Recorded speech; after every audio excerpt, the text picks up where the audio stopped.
Okay, we'll call the meeting to order. Planning Commission, could we start with roll call? Commissioner Tarnay. Present. Vice Chair Hall. Here. Chair Zabriskie. Here. Commissioner Riley. Here. Commissioner Gove. Here. Okay. Would everyone please stand for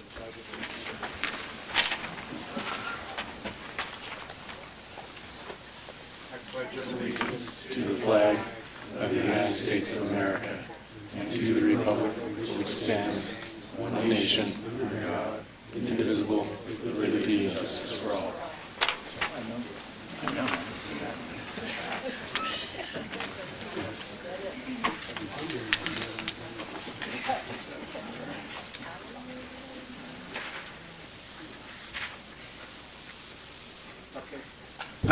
We have two applications on the agenda for tonight, and before we get to those, we're going to invite public comment on any item that is not on the agenda. That is to say, if any member of the public would like to make a comment about anything concerning the town, and this is their opportunity to do so, as long as it doesn't concern one of the two agenda items. And you'll have 3 minutes to do so. If you would like to make a public comment, just come up to the podium right now, and you'll have 3 minutes to go ahead and say whatever you'd like to share with us. Now, would anyone like to make a public comment? Okay. It doesn't appear so. I see no indication of that. So we'll move on to the next item, which is approval of the minutes. And these would be the minutes for the last Planning Commission meeting of last month. Does anyone have any comments, or does anyone wish, this is on that commission now, does any commission member wish to make a motion to approve the minutes? I move that we approve the minutes. Second the motion. Okay. All those in favor? Just, I don't know, we can do it by consensus. Does anyone oppose having the minutes approved? Okay. So treat the minutes as approved? I would have abstained because I was not in attendance. I don't know if that needs to Same. be on the record. Okay. Okay. Well, there's 3 of us that were here, and I think we're all in concurrence on that score. Okay, the first application on the agenda for tonight is by the Ciro Mancuso Hidden Lake Properties, and we'll start with the staff description of the application. Good evening, Commissioners. I'm here to present to you the Pioneer Commerce Center project amendment. Give you a quick overview. Pioneer Commerce Center is here north of 80, accessed off of Pioneer Trail here. We'll zoom in a little bit more. Phases 1 and 2 are the 2 phases that we're talking about that are affected by the proposed changes tonight. There's also phase 3, but that isn't part of the discussion. I put together this graphic because Commissioner Tarnay had a question about which buildings were what. So I labeled the different buildings, and the ones that are in black here are the ones that are approved but haven't been built. So we can refer back to this if there's any questions. A little bit of background on the project. Pioneer Commerce Center was approved in 2001. There were some subsequent land use approvals over the next few years. In 2005, there was a development permit for phase 2 approved. And in 2016, another development permit was approved to continue the build out of that phase. And in 2017, we brought to you a project amendment which requested to make some changes, including changing 2 of the buildings in phase 2 from industrial buildings to a fitness gym and a 9-unit residential building. And at that time, the plan development that's in place for the project had to be amended to remove the size limit on fitness facilities. The current proposal is similar in that it involves the plan development, which was put in place when the project was approved. It allowed some different uses that would normally not be allowed in manufacturing zoning, and had some specific floor area limitations. So 55,560 square feet of commercial uses were allowed in phases 1 and 2. And relevant to tonight, there was a 2,500 square foot cap for restaurants within that commercial square footage. This shows the different uses that were approved through that plan development as permitted uses, so can be approved with a zoning clearance. As you'll see, restaurants I highlighted here is one of those uses. And then there's also some conditional uses that require a use permit, schools, employee housing, things like that. A little history on the restaurant uses at Pioneer Commerce Center. Building G was approved in 2004, and the building permit indicated that they intended at that time to, in the future, build a restaurant there that was 3,500 square feet, although the approval just approved the shell building. Subsequently, in Building C, Full Belly Deli was constructed, and then the mill was later approved as a primarily production use. So this was raised as a potential issue when the property owner asked for building permit approval in February for another restaurant in Building G where it was originally approved, and we started looking at the square footages and realized that that would exceed the cap that is in place right now. And then in discussions with the property owner, we also realized that the mill probably is functioning more like a restaurant than it was originally intended to, and so we were looking at ways that we could potentially address both of those issues. So what the proposal is to increase the existing limit on floor space for restaurants, so that would include the existing floor area for Full Belly Deli and the mill, and the proposed future restaurant. And that would increase the allowed square footage from 2,500 square feet to about 7,200 square feet. And so that would require the plan development amendment to amend the Pioneer Commerce Center plan development. So general plan consistency, talked about this in the staff report.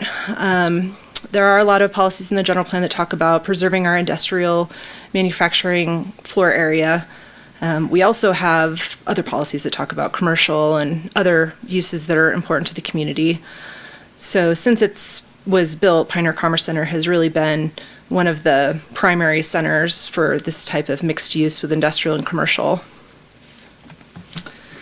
So that's a conversation that has been a past discussion for the commission and the council about preserving industrial floor area.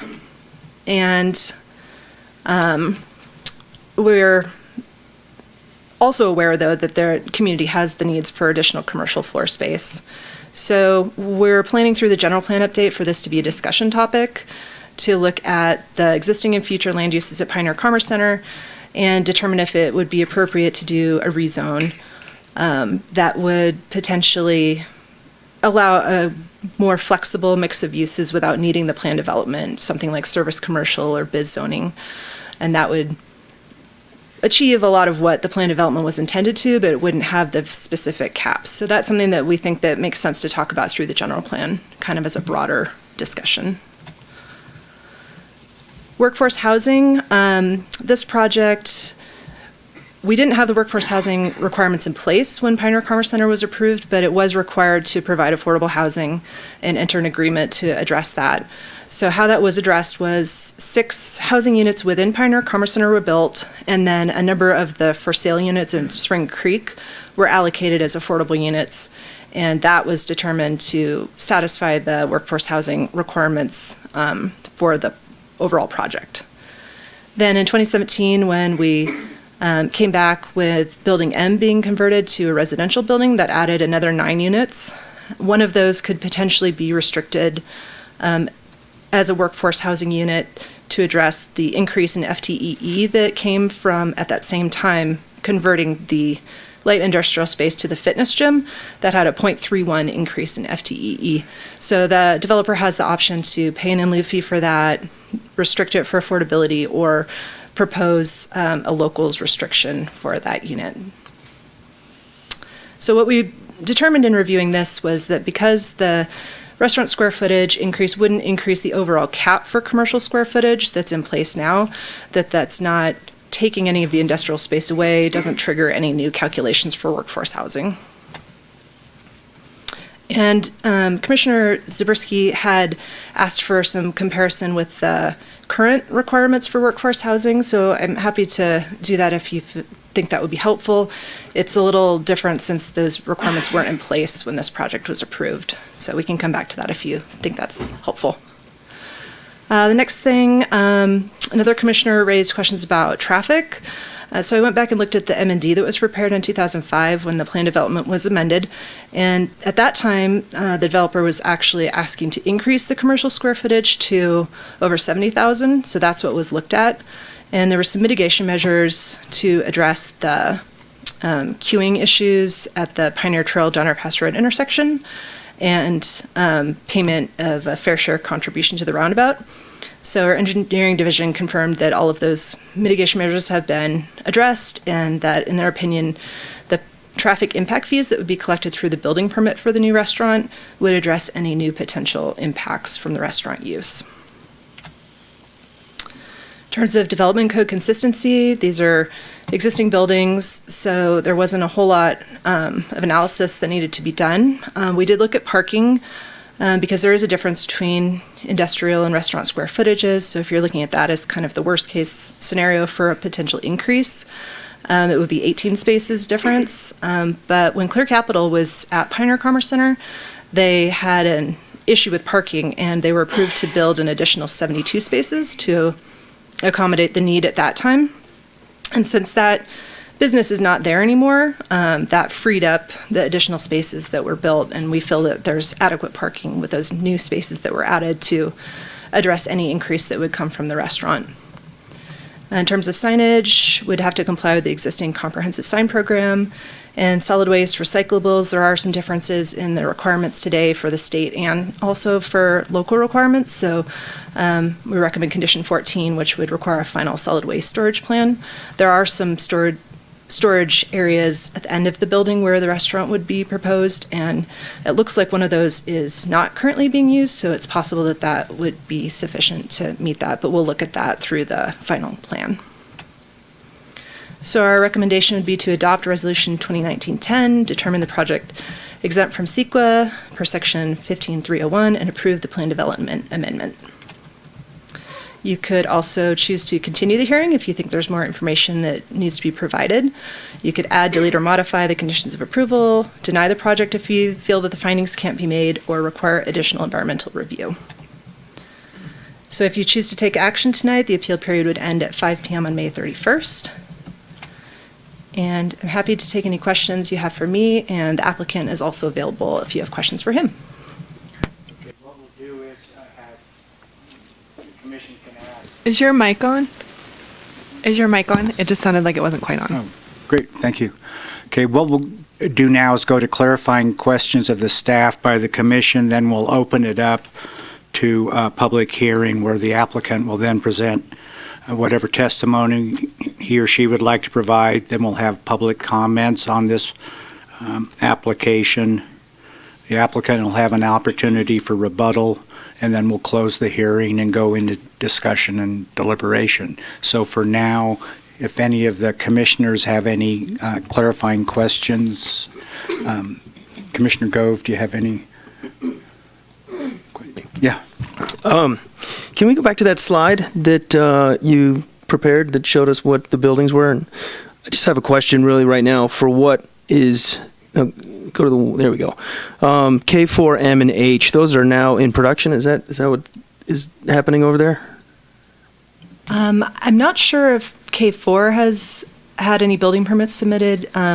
The fitness gym, I believe, and the applicant could confirm that. I believe they've submitted for building permits that are at third-party plan review. Okay. And then the restaurant would be in Building G, is that correct? Correct. Okay. And is it going to be pizza or tacos? Because we've already got plenty of that. Do we know? The applicant could probably tell you that too. All right, fair enough. That's all I wanted to know.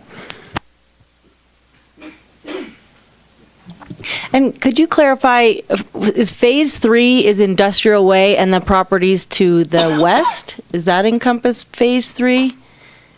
Right, so over here. on this And then side. wraps around to Industrial Way as well? Is that further all down Stone's here. Tires and Mountain Forge? No. This part down here. Oh, what's Just Trails End. what's Industrial Way considered? Was that part of one of the phases? I don't believe it's part of any of the phases of Pioneer Commerce Center. Oh, no? It's its own.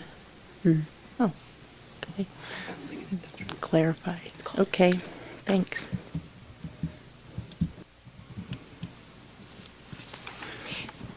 Curious, what is the zoning for Phase 3? I know it's not entirely applicable, but what's the zoning and land use there?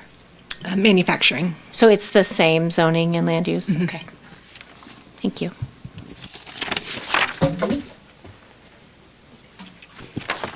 I think my questions might go for both staff and the applicant. And so, answer to your ability or deflect, it's fine.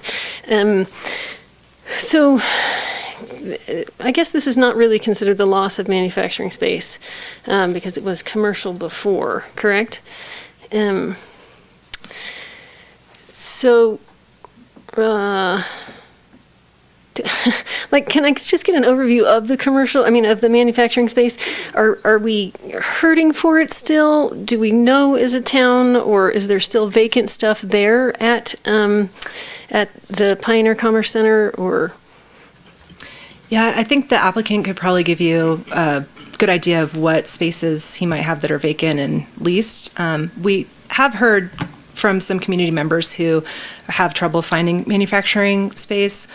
Similarly, we've heard from people who have trouble finding commercial space to lease too. So, but I think the applicant could probably give you an idea from a leasing perspective what he's seeing the need is. And I think through the general plan, that's definitely something that we think needs to be looked at.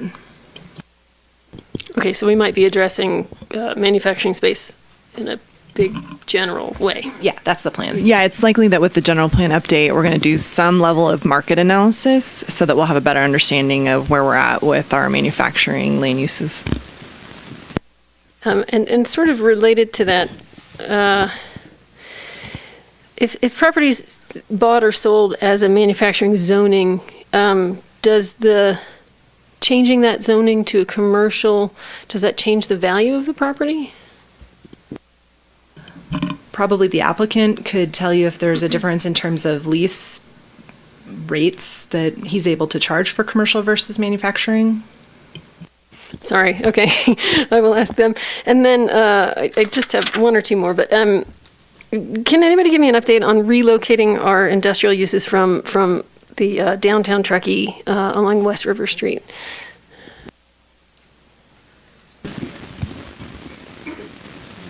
Yeah, that's definitely one of the general plan goals that we have. It's part of the river revitalization strategy, and there's been a lot of interest in moving businesses off the river. There's been some new property ownership changes that have happened where the new owners, some might be in the room, are interested in doing different types of uses than what's currently out there. The challenge for the town is that we don't have a lot of built-in incentives to find new locations for these businesses. And so although we've created some zoning out by the airport out here with Jorger Ranch, those properties haven't yet come onto the market to be available. So there hasn't been sort of that new land available other than what's kind of out there already for those businesses to go to. But we've had some other activity that's not quite on the river, like Truckee Tile Lumber. They're constructing out here that will free up their space. It's sort of tied to that same concept. But it's going to be a slow process, we think, kind of working property by property. Thank you. Yeah, painfully slow. Okay, so we mentioned the 9-unit residential complex. Has that been built? Is that started? Do we have a timeline on that? No, but I think that the applicant could let you know what the timeline is for that. I'm so sorry. I will ask them the same questions. And I think that's all I have. Thank you. Thank you. I would just like clarification on how the applicant has satisfied the housing requirements. And let me begin by just posing a couple of questions. Is it correct the applicant has satisfied the housing requirements for phase 1 and 2 of the project?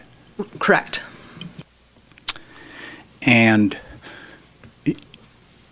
that's based on the allocations of different uses. I mean, for example, the commercial area.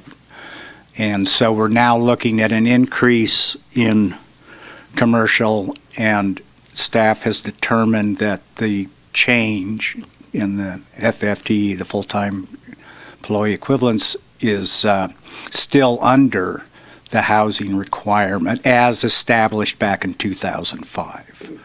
So what we looked at was the cap, the 55,600 square foot cap for commercial, which was in place with the previous approvals. And since that's not changing, we assume that that commercial square footage was addressed through the previous workforce housing requirements. When you say assumed, is there any doubt or? So I'll fill in with a little bit of history. So when Pioneer Commerce Center was first reviewed back in 2004, we were working on the 2025 general plan. So our affordable housing policies were in thought process, but they weren't fully adopted yet because we hadn't approved the general plan. And so in working with Ciro on this project, he went ahead and paid for a study that was done by Bay Area Economics to look at sort of the employee generation that was anticipated based on the use mix, and came up with a calculation for workforce housing. Some of that was satisfied within Pioneer Commerce Center, and then some of it was through a subsequent project within Spring Creek, which is sort of down the road from that. And so through the combination of both of those projects together, that's where the requirements have been met. And so on any remaining build out of phase 1 and 2, no additional workforce housing will be required as long as whatever's built out complies with the existing prescriptions for those two phases. Right. Okay. So when the gym was approved instead of industrial, we did calculate that because there was a difference, and the developers addressing that through the conditions of approval. So if there was to be additional changes that would affect the workforce housing rates based on our current requirements, we would look at that. Oh, on a project by project basis. Right. Okay. All right. Thank you. What we'll do now is, and I'm sorry, if you have additional clarifying questions. Yeah, it was just to follow up on your question, and then another. So if I did the math, I came up with the 55,560 square feet divided by 500, that's 111 plus employees. And so I think it was the 14 units at Spring Creek, those satisfied the housing requirement? It was a different calculation that was used because that was through the study that was done since we didn't have these current requirements in place. So that's why I think we can compare it to the current, but it is a little confusing. Okay, that's what, because I was using what you had in the staff report. Yeah. And then I wasn't clear on the units, the other units that were provided. I thought those were provided by the individual, like business owners, is that correct? Who created units? So let's dig down a little bit more just because I think it'll make it more clear. When the study was done, there was an assumption of about 452 employees as a generation for all of build out, which came in with a number of about 38 units. And then in 2005, with the project amendment, there was some discussion about what the affordability requirements should be. And through that process with the Planning Commission, it ended up with the units in Pioneer Commerce Center. And part of the way the condition was worded is that was based on either a total of 39 two-bedroom units or the equivalent number of bedrooms. So that created the 6 units in Building J, so a total of 8 bedrooms, and then 30 for-sale moderate-income units within Spring Creek. Can you show those units, the Building J? I mean, I was on the Planning Commission. I should remember this, but I remember Spring Creek because they were for sale for a short amount of time, I think, to locals. But I don't remember the. Yeah, the specifics for Spring Creek is At the time we were still trying out affordable housing. We were trying to figure out what kind of deed restrictions worked.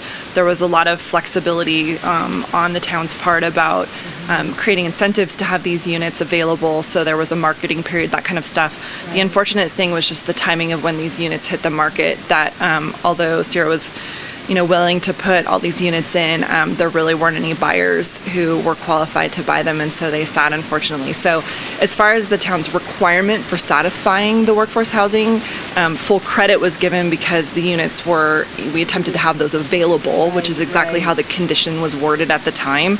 So from our perspective and going through all the past history, completely satisfied all the requirements for workforce housing, even though the result was 14 units in Spring Creek that have been constructed, and then the 6 within Building J.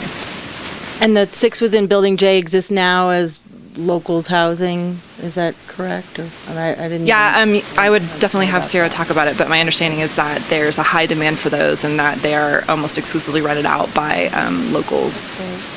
And then I noticed I had one other question. The brewery and the bakery, those are not considered restaurants. Those don't count towards any of this. Is that right? Both of those were approved with accessory uses, which is allowed in the plan development and doesn't count towards the commercial square footage. Okay. Thank you. Thanks for letting me have the extra time. Right now, I'm going to take some extra time. Just, Laura, you mentioned that you had done a comparison for me. Could you go ahead and share that? Oh, yeah. It was basically the same numbers that Nikki came up with. So with the 111 full-time equivalent employees at the 14% requirement for a large project, that would have come out to 15.57 affordable units for the commercial part under our current requirements. Okay. We've been talking about affordable and then workforce. Are these all subject to market demand, the pricing, or are there actually some that are in fact have price caps or some kind of financial limitation that makes them affordable? The affordable units that were required with the original project, those have affordability restrictions. The for sale ones are 120%, I think, of moderate income. And I'm not sure what the restrictions on the 6 units within Pioneer Commerce Center were. The 9 units that are to be built in Building M, those would not have restrictions unless that 1 unit ended up being deed restricted to meet the workforce housing for the gym. But we do have 3 remaining deed restricted units within Spring Creek. So those ones do have the affordability cap with the deed restriction recorded against those. Okay. And those are the 120% AMI? Correct. Okay. Okay, now we can open this proceeding to a hearing, and we'll start with an applicant presentation if you'd like to make one.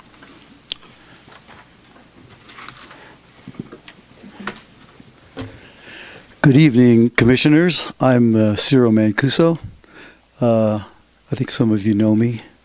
I've been coming to this commission for about 20 years now, and always seem to see some new faces.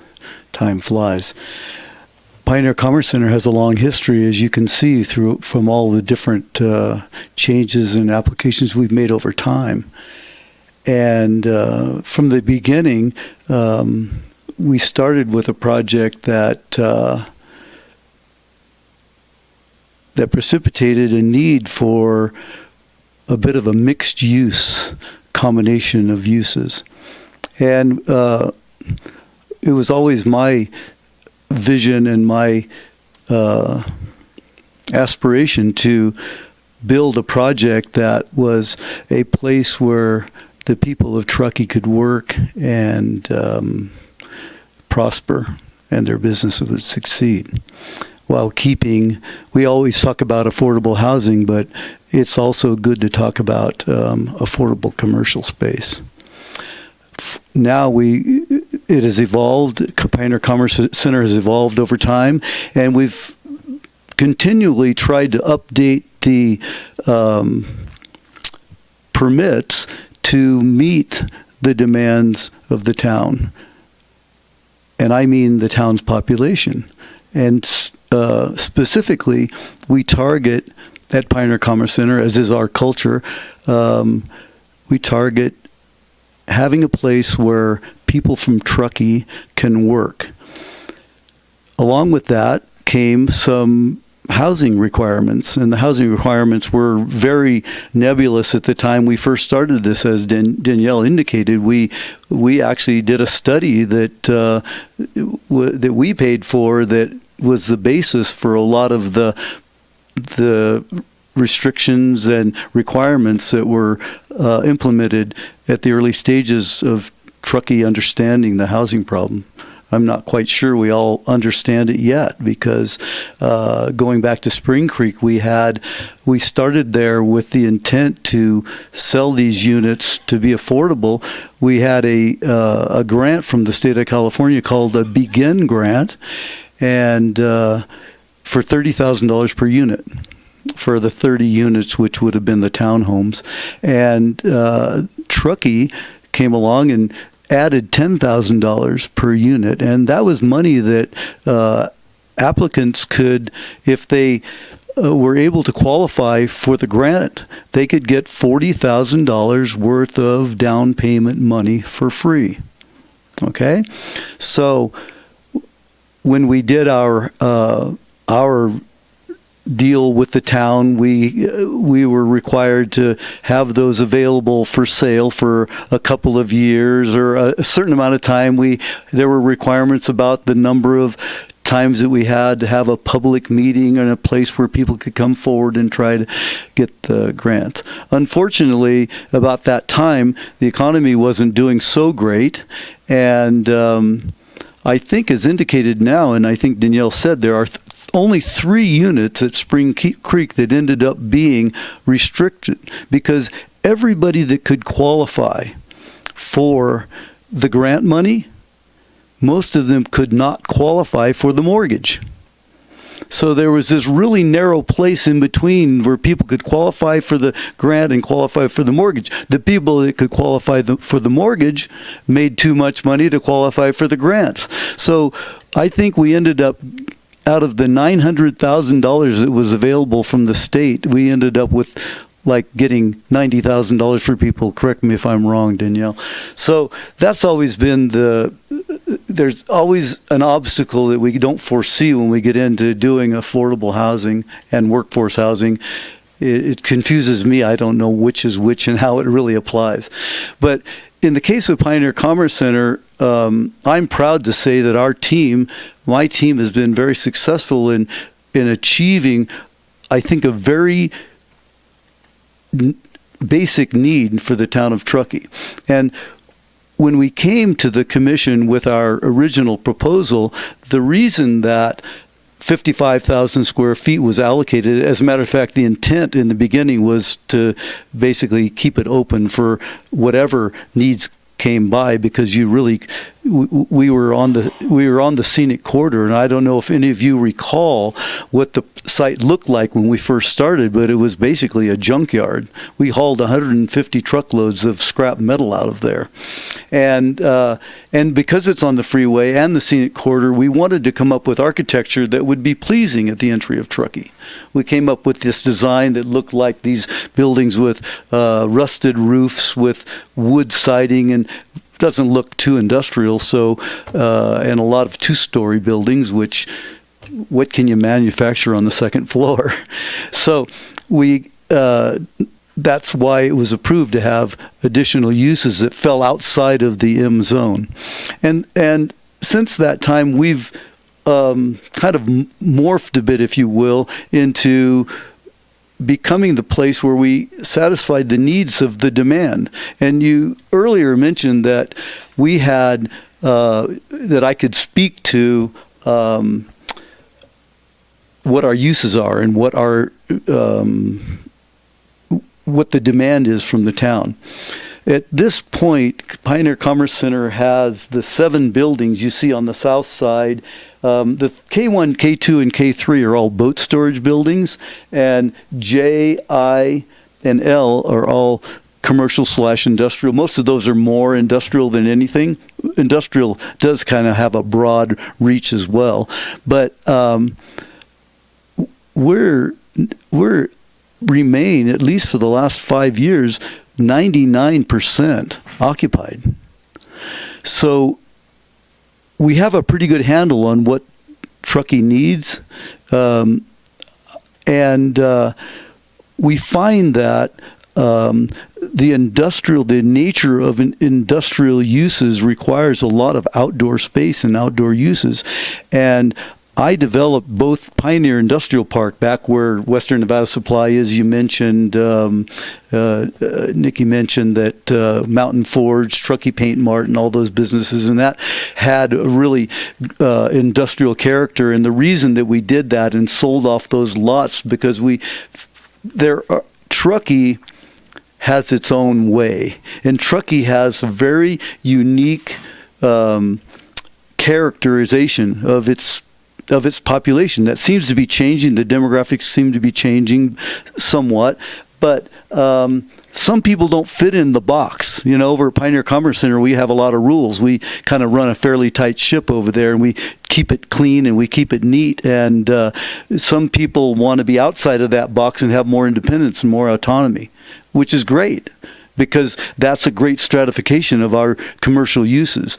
But and because of our location on the freeway, the nature of the buildings and the architecture that we all aspired to, we needed these other uses, particularly in Building G and relative to our present application.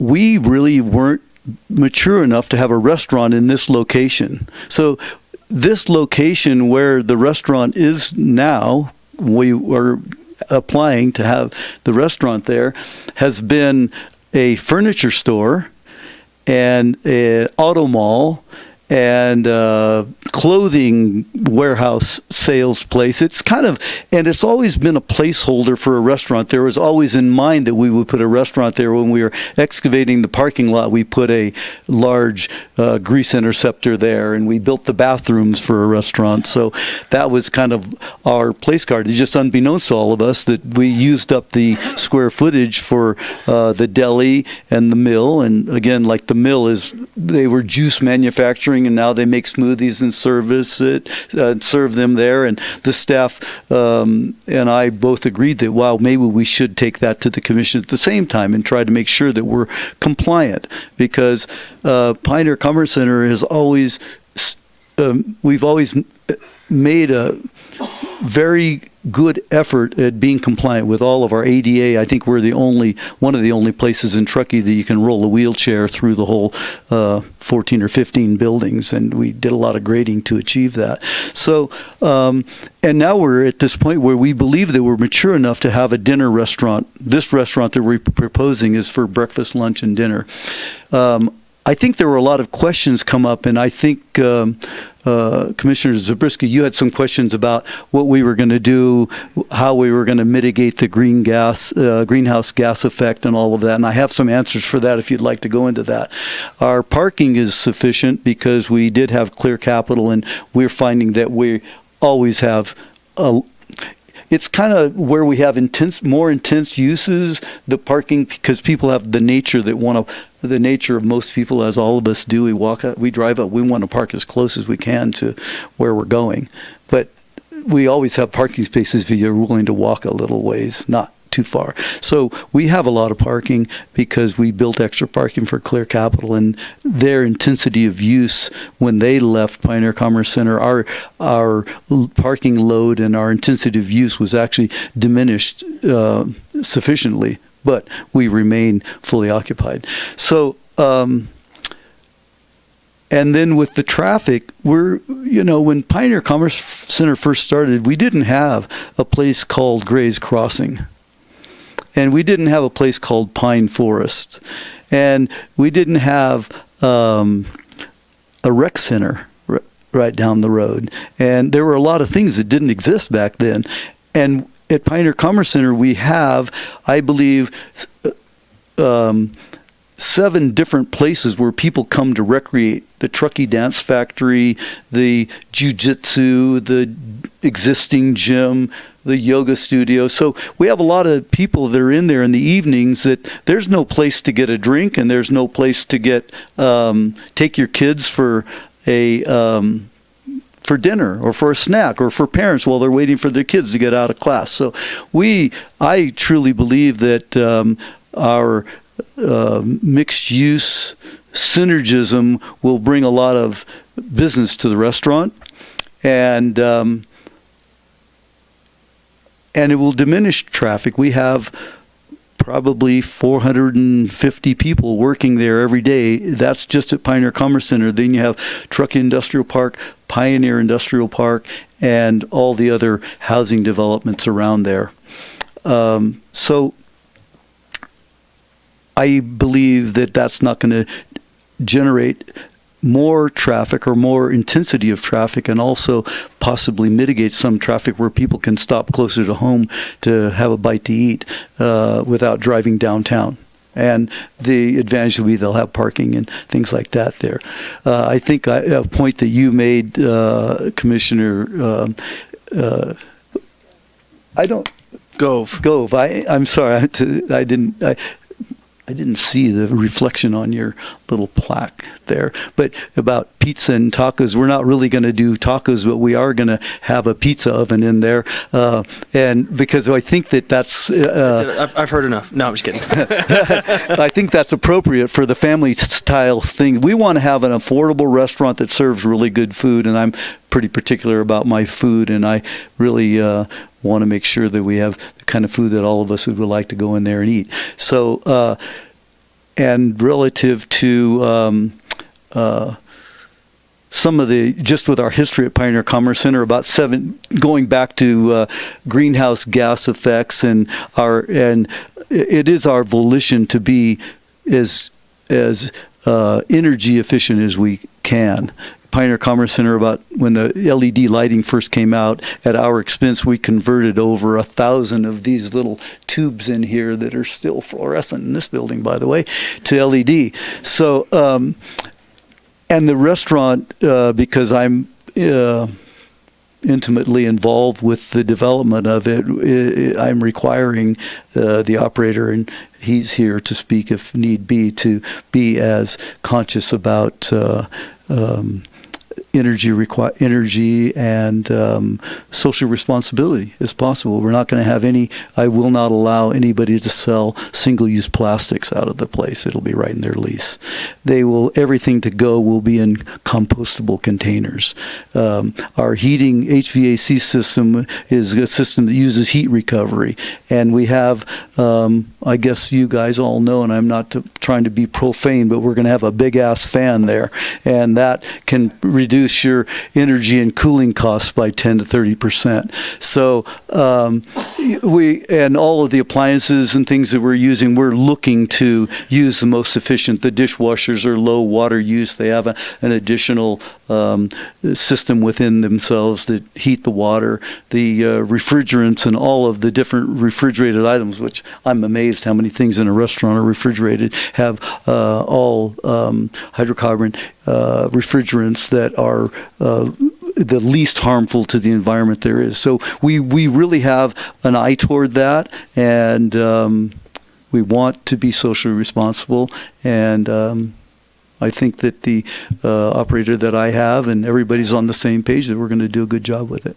So with that said, I'd be happy to answer any further questions you may have. Thank you. I think what we'll do is go to public comment, and if you'll still be here, you can come back and do rebuttal, or we may just want to bring you up to ask you questions once we've heard from the public. And I'd be honored to come back and answer any questions you have. Thank you. Thank you, Mr. Mancuso. Okay, at this time, we'll invite, in fact, public comment on this particular project. Anyone who would like to speak on the project can come up to the podium. You'll have 3 minutes to speak, and we'd appreciate you stating your name at the start. Now, is there anyone who would like to comment on this project?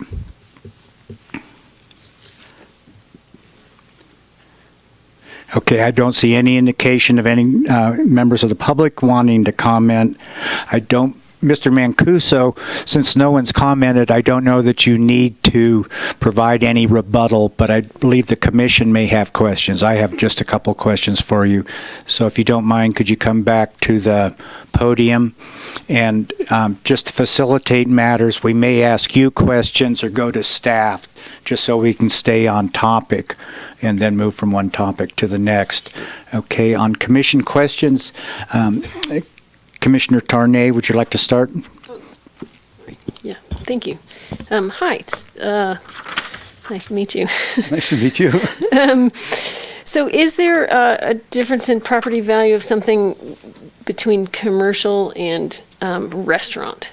Do you get a different rent on that? Just Well, I think that it could be said that, like, if you compare properties, let's say in the downtown corridor on Commercial Row, where a lot of the restaurants are, I happen to own a building downtown, and the rents are significantly higher on those restaurants. My rents are not going to be any higher on this. Properties, we value properties based on their net income. It's the capitalization of their net income. So, if you go out and you spend a certain number of dollars on land and then the dollars on improvements and permits and all of that, and at the end of the day, you have an investment, and then you go out and lease the property, and your net income off of the leases is what's going to make the value on your land. So, in Pioneer Commerce Center, we're pretty homogeneous with our between commercial and the industrial uses. We have about close to within 10%, I would say, of the same rents. Now, that's not to say that somebody in a standalone building out here in Marta's Flats and everything may or may not be at a different rate than we are. I have to tell you that because that we've intentionally, because of our particular needs and our desire to keep our spaces full, we've held our rents down. I don't see a reason to start just going out there and raising rents. I don't know why I would do that. But I suppose I could. I think that as you see new development come to town now with the price of land and all of that, you're going to have to see some higher rents, or developers are, otherwise they won't build. But I think that's a really good question, and I think for us, when we look at it and we look at the whole spectrum of all the different uses that we have, and that's one of the things we pride ourselves in, is that we're pretty close. What really determines an increase of rent is the increase in the improvements that the tenant has to make for their specific use. That's really what determines that. Is that a good enough answer?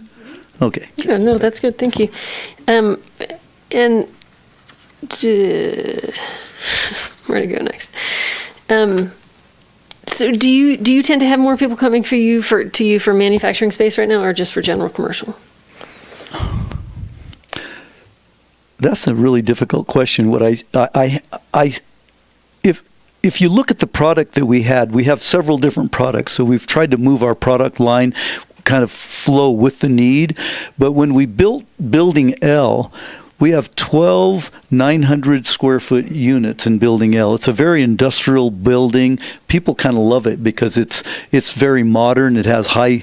I like to build things high that get good light in them and make them energy efficient. And that building was, when we first broke ground on it, we were full before we even framed the building. We had every spot leased. So there was a really good demand for that type of building and that type of space.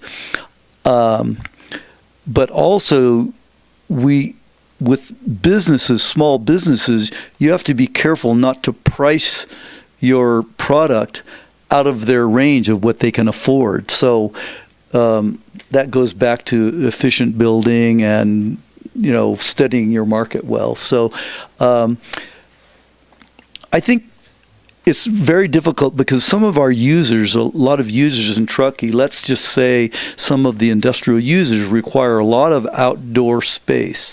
So when you have uses outdoors, it becomes very difficult to manage, especially in the wintertime when we have a lot of snow and you got lots of vehicles out there and vehicles that are parked all year and nobody really wants to see them. So,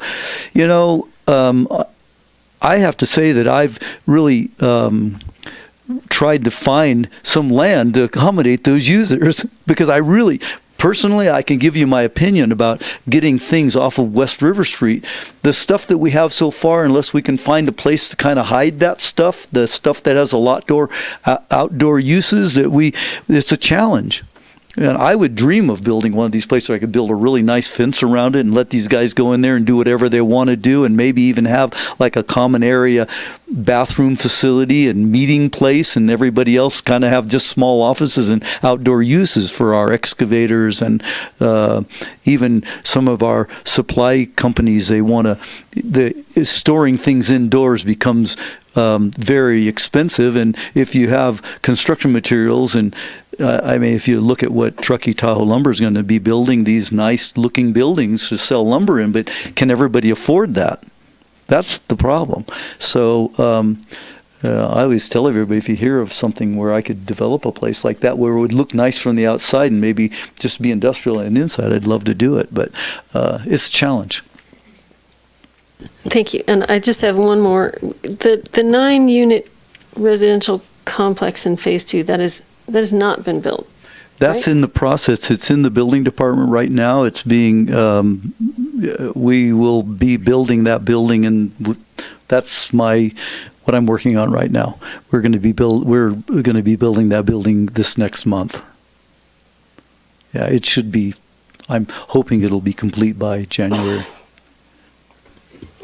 And again, there we've gone to, and I think you had asked some questions about the 6 units that we have at Pioneer Commerce Center. I'm probably about 25% under market of anybody else in town. I'm not trying to inflate these things, and I don't want to do that. And we're going to build a very desirable, efficient, modern apartment units in this 9-unit apartment. I'm real proud of our design and really stoked to move forward with it and get on with it. So, and is that in Building M? That's in Building M. Yeah, it kind of sits back there. You see that little square that's out of the corner there that's not part of, kind of cut out of our space? That is Saunders Well. That's owned by the PUD behind Building M. And then there's a large amount of like open space between.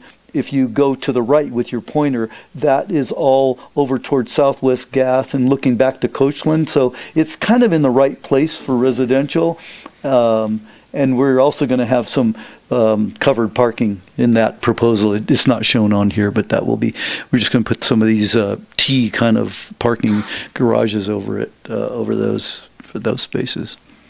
And then Building H is the gym building, and I'm also planning to build that this summer. We're in the process of submitting the permits for that. It should be in the next couple of weeks. Okay, thank you. That's all I had. I have no further questions. Mr. Mancuso, thank you for your description of some of the things you're doing to reduce energy consumption at the site. I assume that the restaurant deli is going to be owned and operated by someone else, and they're going to enter into a lease with you for the premises. That's correct. Have you spoken with them about what they expect their energy costs to be? Truthfully, I have not. I am very involved with it. I'm kind of building it out and working with the operator, and so I'm maintaining as much control. I want to give the person freedom to run their business, but there's certain things that I feel very strongly about that is my responsibility, and I can afford to do it right. Okay. So the improvements are being done under your direction? Yes, that's correct. And my contractor's license number and all that, and I'm doing all the permits. So, can you tell me what portion of the energy consumption is going to be electric and what portion will be gas? Well, that's a good question. We're going to have gas cooktop, a couple of gas ovens, but they're very efficient. Have you seen these rationale ovens that cook things really fast, and they've got a steam component to them? They're all kind of state of the art. The pizza oven is gas. But it's a very efficient pizza oven because it has a rotating platform in the middle of it, and it seems to spread the heat faster and cook things faster. The hoods over the stove have a component of sensors that sense the heat that's coming out and dimming them down. It's kind of like a dimmer on your lights. Our LED lights are there's a category of 4 to 10 volt lights, which are quite much more costly, but they're very energy efficient. They're still LED, but they have a very efficient dimming component to them. So lighting is all obviously electrical. There's refrigeration. There's a walk-in refrigerator, which is pretty efficient. The salad prep units that have refrigeration in them. So my guess is that the energy consumption will probably be about 50-50. Okay, and it'll be gas heat, space heating will be gas? It's mostly gas, but the units that we're using have a heat recovery component to them where, when you're exhausting your hot air, it heats the air that's coming in, goes past the heat exchanger, and so there's a lot less. You're recovering the BTUs that you're exhausting because in a restaurant there's also requirements, state of California health requirements that you have to have a pretty good turnover of air to keep the air quality in there. So we're trying to do that efficiently. Okay. I want to shift my questioning now to something that was already touched on, and that has to do with building out the development for industrial as opposed to commercial. I think what I'm hearing is that it was originally anticipated that this area overall, this development, would provide a site for industrial, and we're not seeing as much industry coming into this area as we had expected. Is that a fair statement? That's a really fair statement, and that's a good observation because I have to tell you, think about what type of manufacturing or what kind of industry would come to Truckee. Our economy, if you look around and see what are all your friends doing, they're building. They're building houses. We have a big construction industry here. It would be, I think, foolish to think that somebody all of a sudden was going to come to Truckee and start manufacturing a lot of stuff when they can go down to Reno and Sparks and Fallon and every place else and rent spaces at a fraction of the price. We lose a lot of that to them because we just can't accommodate it. So I think we really have to look at the reality of what types of things would be manufactured here. The breweries, the distilleries, those kind of things I think are good. We also want industry that doesn't cause more greenhouse effect. We don't all of a sudden want some smokestack industry over here. We don't all of a sudden we don't have the housing for the type of wage earners that we would have to do real industrial. So I think it's just a matter of better defining what the reality is of our industrial needs. And a lot of times it almost crosses over on commercial. Because if you look at the M zone, when you look in the development code, you've got things in there that are questionable, for instance, like warehouse retail. That's a use and correct me if I'm wrong, that's a use in the M zone. So I think that we've always anticipated the reality of our needs, but sometimes it doesn't quite align with what our thoughts are. So, a lot of the stuff that we're trying to get off of West River, and I think that the planning staff touched on that. that we don't have any incentive programs. Correct me if I'm wrong, but we don't really have any incentive programs. And maybe to really get that going, we need to find a way to get some incentive programs. Hey, let's bring in a nonprofit to help these guys clean up the river corridor or something like that. But, I'm always open to trying to find an answer for it, because I've been looking for an answer for it for a long time. Specifically, and going back to some of the questions that we've had, we know that we have Truckee Industrial Park and we have Pioneer Industrial Park. Several of those parcels, I developed both of those and I sold them off, and several of those parcels have never been developed.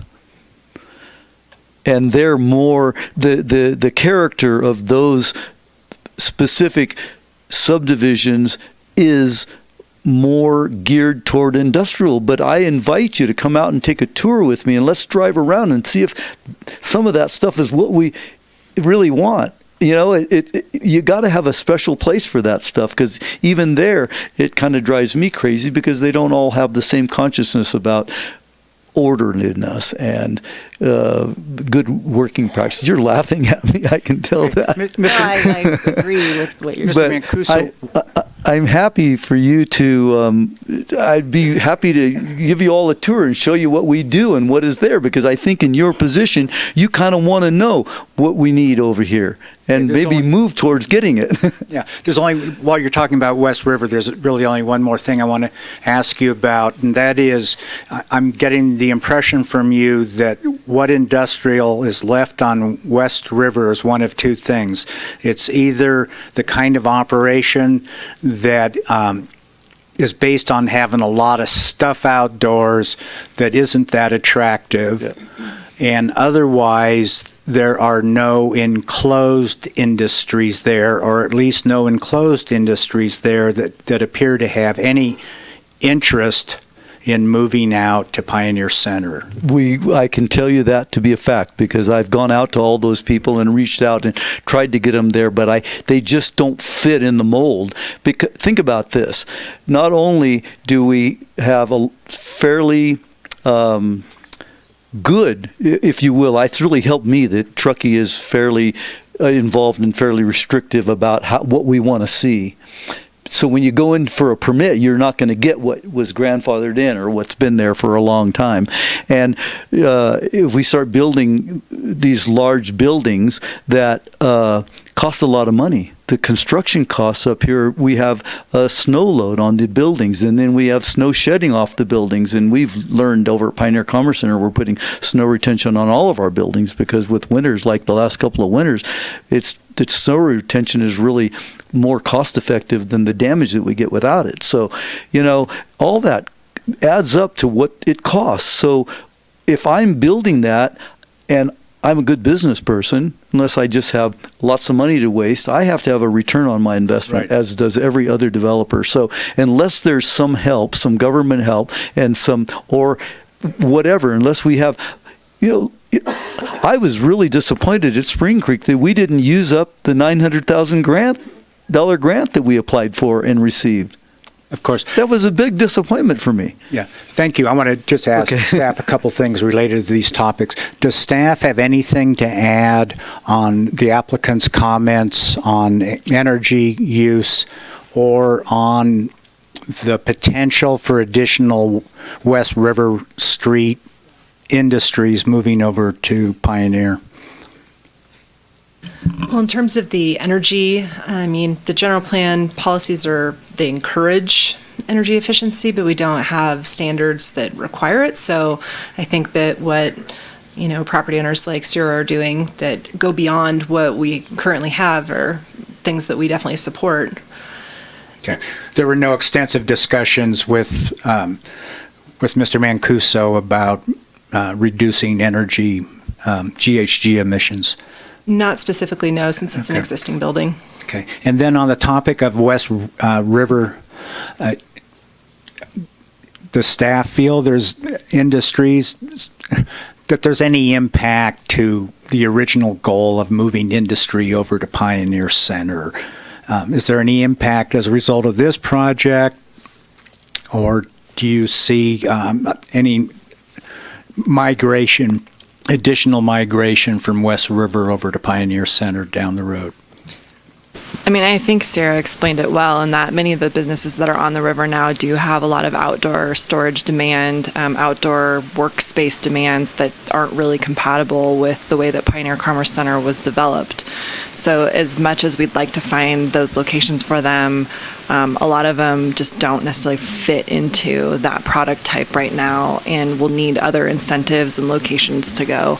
There are opportunities at the end of Trails End where there are property owners there that we've seen more recently sort of splitting their spaces, and that includes also on Industrial Way, where you'll have kind of combination uses, and some of those have been businesses that have been on the river, but there's not a lot of that. It's like I said before, you kind of have to look at it on a parcel by parcel, business by business space as they're looking for relocation. Thank you. I have a couple questions and a couple comments.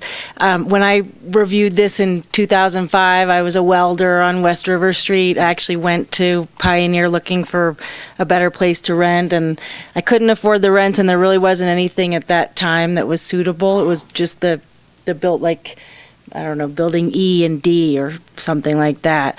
And I think at the end of the day, it really comes down to cost. Mm-hmm. That the people I know on West River who are still there today, who might very well fit in, especially on Industrial Way, can't afford to relocate. It's just a prohibitive cost to go from something as cheap on West River and flexible in what's allowed to Pioneer Commerce Center. I know at the time when we reviewed this years ago, there was a lot of concern raised because this had been envisioned as a receiver site for that. And I do acknowledge what you're saying, and I think it very much is true, that Pioneer has been adapting to what was really needed. And I do think it's successful.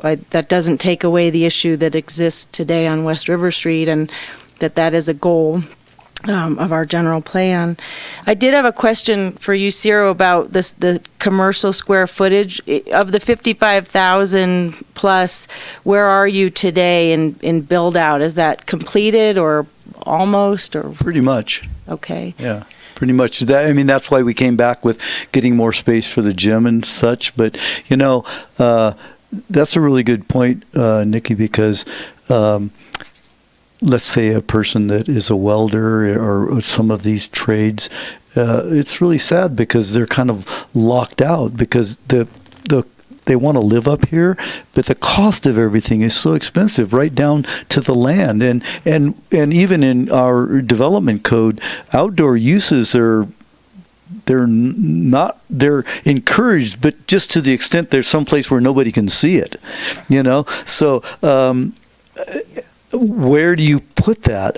Where do we get some land to build it to satisfy those people? I think that's the other thing is like welding is people can weld in places where they're kind of grandfathered in. They've been doing it for years, but go get a permit.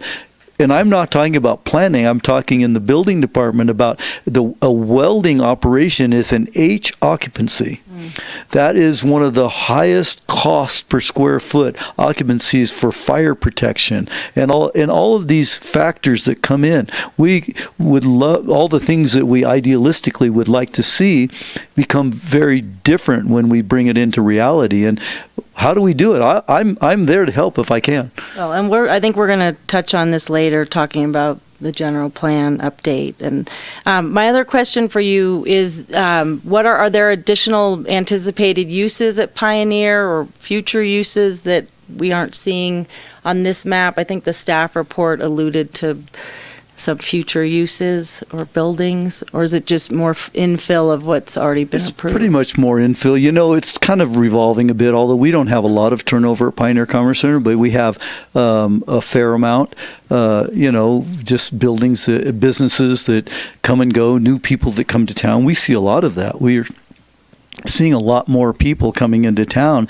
and they love these kind of workspaces that we have, but sometimes it's very difficult. I know that staff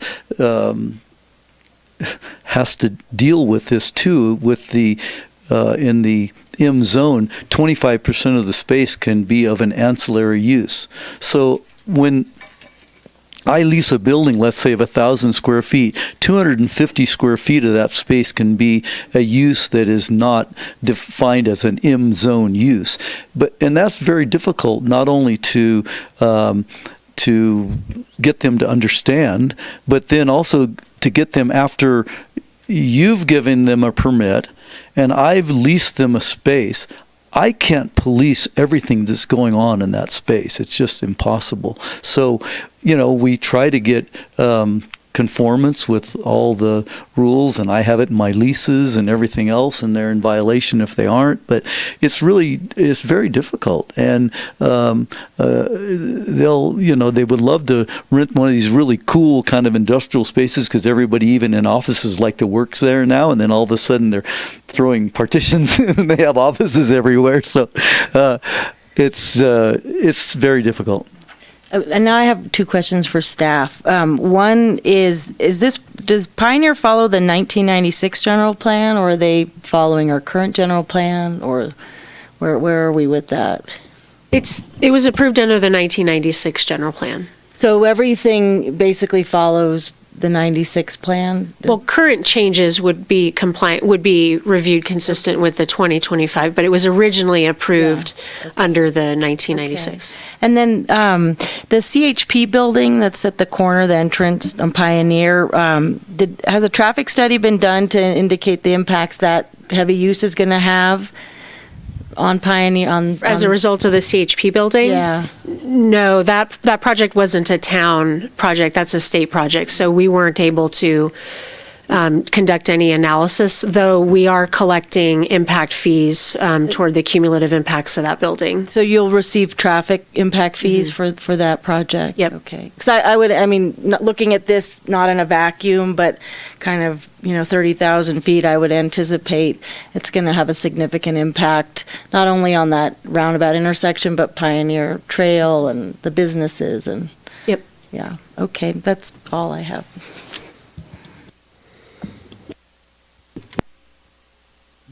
Commissioner Gove, any questions? I don't have any questions. Okay, thank you, Mr. Mancuso. You're welcome. Okay, now we'll close this application to the public hearing, and we'll enter into discussion by the commission and then action by the commission. Would anyone like to start? Dave, do you want to? I'm ready to support the staff recommendation at this point. Yeah, I would agree with Dave. I would agree as well. I know we kind of went through this, and we went through this quite a bit, but I really feel the need. I do not feel that the use that's going in there is impacting uses on West River. That said, the need for yard spaces and that notion of the construction yard, I'm really hoping that gets built into the general plan.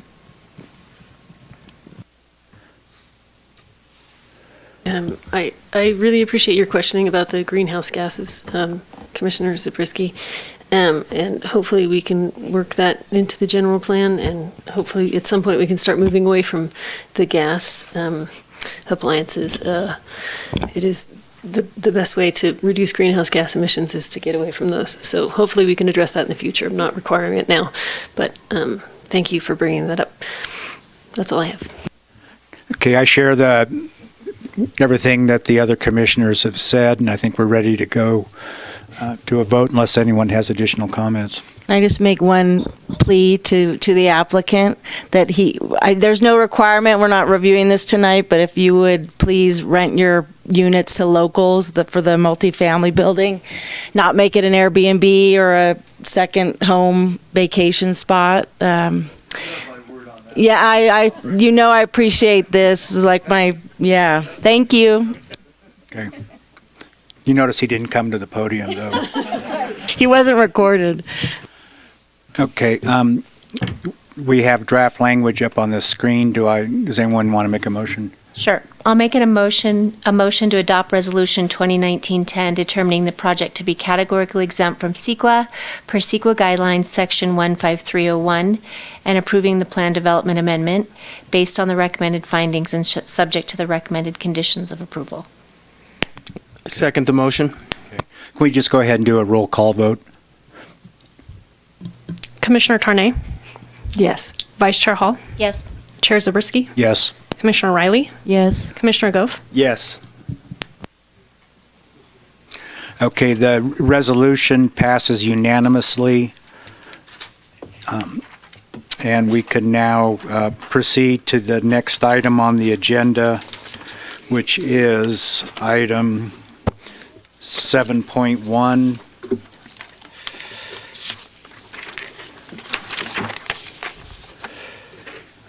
This is an application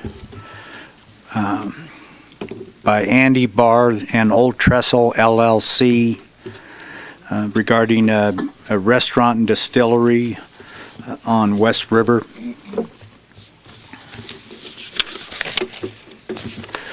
We'll go ahead and do this in three parts as we did with the last item. First, we'll have a presentation from staff. The commission members will have an opportunity to ask clarifying questions of the staff. We'll then go to the public hearing where the applicant will have an opportunity to make a presentation, followed by public comment, followed by the applicant's opportunity to make rebuttal and to be subject to questioning by the commission. And that'll be, following that, we'll close public hearing and go into discussion and deliberation and a vote. So why don't we go ahead and start? Good evening, Commission. This is for the Old Trestle Restaurant and Distillery project. The project would be located at 10331 West River Street. The project includes a conversion of an existing manufacturing building to a commercial restaurant use, and also includes a proposal for an off-site parking lot. The location of the off-site parking lot is depicted in the red square. The existing project site and manufacturing building is denoted with the red oval. So the project information, the project includes a 2,946 square foot restaurant, which would include a remodel of the existing building and actually a reduction of the existing gross floor area. The project also includes a 283 square foot distillery building, 1,570 square feet of outdoor dining, and a 30 space off-site parking lot.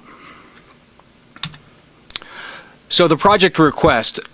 The project is requesting approval of a development permit for cumulative disturbance greater than 26,000 square feet, a minor use permit to allow an alternative parking plan, a minor use permit to allow the sale of alcohol other than beer and wine, and a sign permit for a 19.63 square foot wall sign and a 34 square foot window sign. So why is this in front of the Planning Commission tonight? First and foremost, the Planning Commission is the review authority for development permits. They're also associated with that development permit request is the other land use requests for the minor use permits and the sign plan. When considering development permits, minor use permits, and sign plans, the Commission must make findings for approving or denying the project. Ultimately, the main focus with those findings is consistency of the project overall design, including the compatibility of the site and the surrounding uses, compatibility with the development code design guidelines, and compatibility with the general plan and downtown specific plan policies. In addition, is the project site suitable for the type and intensity of development? So tonight, we will focus our topics for discussion or for consideration involving three topics: alternate parking plan, the proposed window sign, and architecture and design of the project. Within the staff report, there is extensive discussion related to the minor use permit for the sale of alcohol, the wall sign, compliance with the town's workforce housing ordinance, compliance with the airport land use compatibility plan, and proposals for snow storage. Within the staff report, it identifies that those items are either compliant with our regulations or that they are very minor and may be addressed during the building permit process. For example, snow storage. The project site will likely require a snow off-haul plan that can be finalized during the building permit process. So moving right along, we will look at the alternative parking plan. So the development code allows projects within the downtown to provide the required parking through an alternative parking plan. The applicant team is proposing a combination of on-site and off-site parking. There will be 2 ADA parking spaces on-site, and there will be a 30 parking space off-site parking lot located north of the project site within the Union Pacific Railroad right-of-way. The development code requirements, strict adherence to the project, would require 35 total parking spaces. So here is a layout of the alternate parking plan. You can see 2 of the ADA spaces on site with accessibility and striping separating them, along with the 30 parking space off-site parking lot to the north. Sorry, to go back real quick, so it's staff's opinion that the alternate parking plan may be supported due to the general plan and downtown specific plan identifying that the location for the off-site parking lot is appropriate for parking. It goes on to further recommend improvements to this site, specifically landscaping. In addition, staff believes that it is compatible with the existing manufacturing uses and possible future commercial uses of the project. Moving right along, the window sign, as identified in the staff report, the window sign does not meet current development code standards. This is because there are 2 regulations that limit window signs. The first one is that window signs may be up to 50% of the window area where the sign is proposed, and the total window signage is limited to 15% of the total window area. So when reviewing these 2 size regulations, we look at the more restrictive regulation. In this case, it would be the 15% total window area. The development code allows the review authority to modify signage, including number of signs, sign area, location, and height, and requires specific findings for that. One of the findings is that it is related to site characteristics, and the reason why the window sign is limited so much is due to the existing building location and the need for the proposed commercial kitchen to be adjacent to the frontage of the property where it can tie into the sewer, electric meter, and gas meter, things of that nature. So with a kitchen close to the property frontage, there's also limitations on openings within a kitchen per health and safety code. So it does not encourage windows or openings within kitchens. That ultimately limits the total amount of window frontage on the north elevation or the building frontage. So staff feels that because they have reduced the wall sign to be well below what they are allowed, that the window sign could be allowed to be increased. The intentions of the sign the sign guidelines is to provide for an integrated sign plan that integrates well with the building and materials and prevents sign clutter. So architecture and design, the project includes a remodel of the existing manufacturing building. It will give a modern industrial aesthetic, and the materials include metal and wood siding, exposed timbers and metal framing, Core 10 metal panels, and hot rolled steel panels as well. So here is a picture of the north and west elevations, along with the proposed materials. And here's a picture of the south and east elevations. So within the development code, design guidelines, along with the general plan policies, are encouragement and recommendations to improve the character and visual quality of West River Street, to incorporate high quality design and architecture, and discourage use of decorative facade treatments. Staff had initial concerns with the proposed materials due to the dark finishes. Staff felt that those dark finishes could be a little overpowering, and recommended that the applicant team include lighter finishes or colors. The applicant team responded and lightened up the fence color, lightened up the entry door, and added hot rolled steel panels in place of the existing wood shingles on the roof. Furthermore, staff had concerns with the faux windows on the east elevation. These faux windows currently exist, but because the applicant team is proposing an extensive remodel of the building, staff felt that it would be appropriate to address one of the development code's design guidelines to discourage the use of decorative facade treatments. So staff is recommending condition of approval number 26, which would require the removal of the faux windows. They may simply be replaced with the proposed siding on the east elevation, so it's a continual single wall plane. Environmental review. Staff is recommending that the project is categorically exempt from CEQA per section 15301E, existing facilities.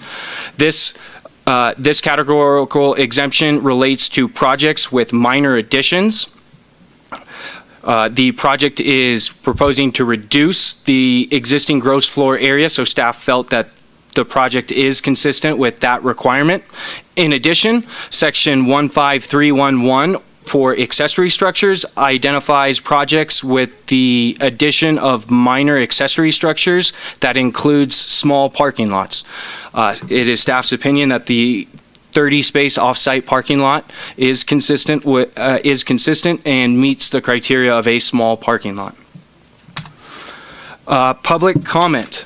I apologize. I wrote this slide a little bit earlier, and I was under the impression that only one public comment had been received following the staff report publication. However, I did review some letters submitted earlier, and we have 3 additional public comments in addition to John's. Pam Hobday, Andrew Cross, and Patrick McKinney are all in support of the project. They feel that the project would set the tone for development along the Truckee River. It would redevelop an existing building with a beautiful project, creating a tourist destination, and relocate an existing industrial use. I apologize for this slide. Lastly, there are some cleanups that need to occur following the publication. Staff noted some discrepancies within the conditions of approval.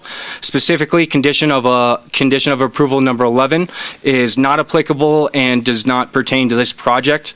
Therefore, staff is recommending that condition of approval number 11 be removed entirely.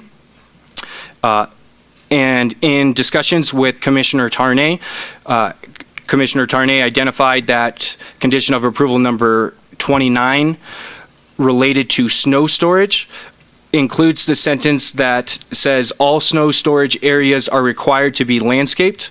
Staff is recommending that that sentence be removed from the condition. The intention was that all snow storage areas not paved or not provided for a specific use would be landscaped, so it would not just be bare soil.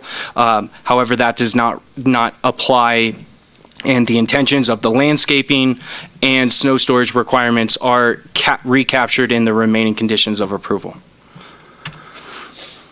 So, staff recommendation is that the Planning Commission adopt resolution number 2019-11 with modifications to condition of approval number 25, removing all snow storage areas are required to be landscaped, and removal of condition of approval number 11. Determining the project to be categorically exempt from CEQA per section 15301E and 153311. Approving the development permit, minor use permits, and sign plan based on the recommended conditions of approval and subject to the recommended conditions of approval and based on the findings. Alternatives. The Planning Commission has alternatives at their discretion as always, so they may continue the public hearing and request additional information either from the applicant or from staff. The Planning Commission may direct staff to prepare an initial study to determine the appropriate level of environmental review. The Commission may also modify, add, delete, or modify the conditions, or deny the development permit, minor use permits, and or sign plan based on that one or more of the required findings cannot be made. So that would conclude my presentation. The Old Trestle Distillery applicant team is here and has prepared a presentation for the Commission. Thank you, Kirk. Before we get to the applicant, we'll go ahead and allow all of us up here to ask any clarifying questions. Does anyone want to begin? I can start. Good. No, I said thank you. Question on the CADX. I understand how that works, but my question is, how were traffic impacts looked at? And was there an additional traffic study done for this change in use? Yes. So the general plan circulation element identifies that traffic analysis for small projects or projects, specifically commercial projects with less than 7,500 square feet of floor area, do not require traffic analysis.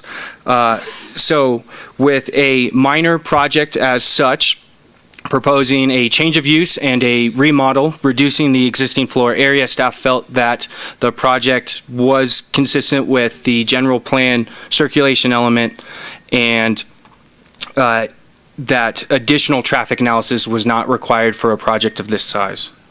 So just to add on a little bit, so big picture CEQA, when you've got a project that wholly fits within, and wow, that's terrible. When you have a project that fits within the context of an exemption, you actually don't need to do additional environmental analysis. So we didn't specifically conduct traffic because it is an exempt project. Great, thank you. Let's see, the faux windows. Do you have a good photo that shows the existing building? A picture of the existing building is included within the staff report. I can show a proposal, or I can show the proposed east elevation. We can just look at that one. Give me 1 second.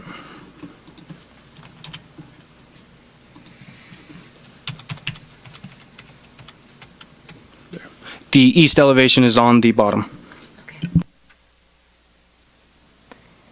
So staff is recommending to remove the faux windows? Yes, it may simply be replaced with the proposed siding. Okay. That's it for now. let's just go down the line. I'll go next. Can you go to the overhead map, the graphic of the layout? Where would patrons cross the street? Would there be a designated spot, or would it just be free flow? So there is a path of travel to the west of the off-site parking lot that's currently striped. It says no parking. You can kind of see it is a little bit discolored. It is this right here. So this is the walking path and landing, with the adjacent landing on the south side of West River Street. The crossing and frontage improvements have not been finalized at this time. They're typically finalized through the building permit process. Is there supposed to be a sidewalk or a pedestrian pathway along that part of West River in connection with the construction of this development? There will be a sidewalk constructed located on the south side of West River Street along the property frontage. Okay. Will that also be a bike path, or is there a bike lane or any provision for bike traffic? Yes, the streetscape and frontage improvements will include, a sidewalk, bike lanes, and travel lanes. I might just add, so there's Becky over here. I'm sorry. That's okay. So we've got a couple projects just west, just east of this project that the town is pursuing. One is a streetscape project for West River Street, and then also the redevelopment of the adjacent parcel, the property that's owned by the town. As a part of that, we're looking at a lot of different alternatives to improve the streetscape, and that analysis will continue through the frontage of this parcel. So the big picture core that we're looking at would include this parcel frontage all the way over to Bridge Street. And some of the things that we're looking at are on-street parking, whether it would be parallel or angled parking, sidewalks on one or both sides of the street, bike lanes. And bike lanes may, by and down closer to Bridge Street, we don't have bike lanes right now. It's shared. So currently in front of the site, we have them. That's something we're going to be looking at that as part of this bigger streetscape project. So I just want to point out that although we have sort of a draft improvement plan right here in front of you, what staff has determined is that it makes a lot of sense to let that process, the West River Streetscape project, determine what the ultimate frontage improvements in front of this property should be. So it's a little bit, this project would include a connection to a pedestrian path that connects to the parking, and would include an ADA accessible path to get to their property. But beyond that, we're recommending that we defer things like utility undergrounding and the exact location of all the sidewalks be part of that larger streetscape project. Would the distillery be constructed before the streetscape improvements are done?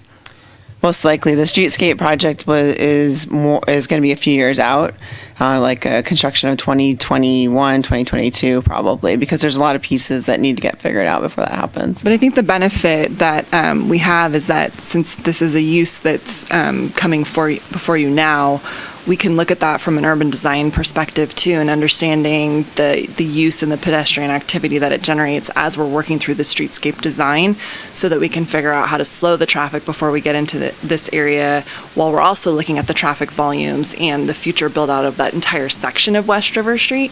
We don't always have the benefit of that when we're doing streetscape projects, where we're making assumptions about what we think those eventual uses would be, which sometimes puts us at a disadvantage where we can't accurately guess where we should have maybe angled parking or things like that. So there is a difference in timing here, but there's also some benefit in that if this project moves forward, we can take that into consideration with the work that engineering is doing for that full build out.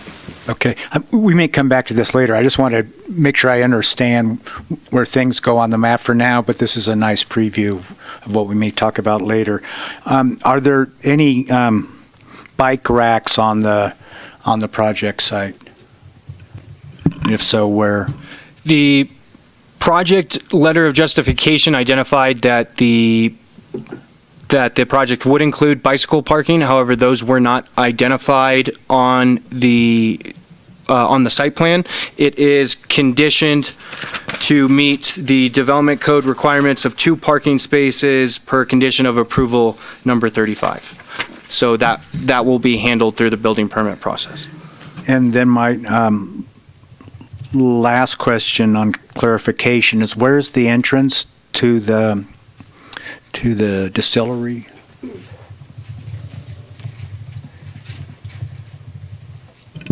The north elevation is on top, and the entrance is depicted by a light brown vertical wood. Oh, I'm sorry, the vehicular access to the distillery for the 2 ADAs and anything else, delivery trucks and that sort of thing. So here's the alternative parking plan. You can see that the inbound driveway is located to the west, and the outbound driveway is located to the east, here and here. And what is that triangular structure in the middle?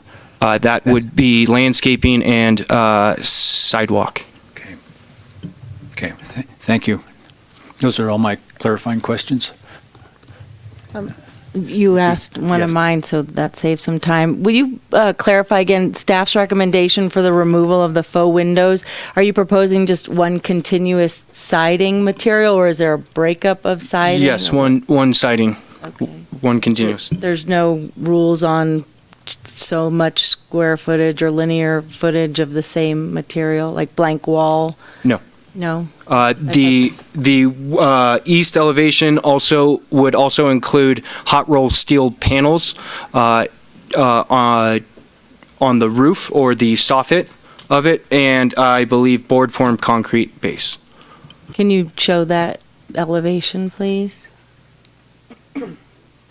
So it would be continuous, we would just remove those rectangles, Correct. and that So- would be continuous material, and then it's like a parapet or something? Correct, yes. No concrete base on the east elevation, my mistake. I apologize for butting in, but I couldn't help myself. So I'm Jeff, town manager. A little bit of context about that side of the building I think would be appropriate. It's not directly germane to your decision, but you should be thinking about it.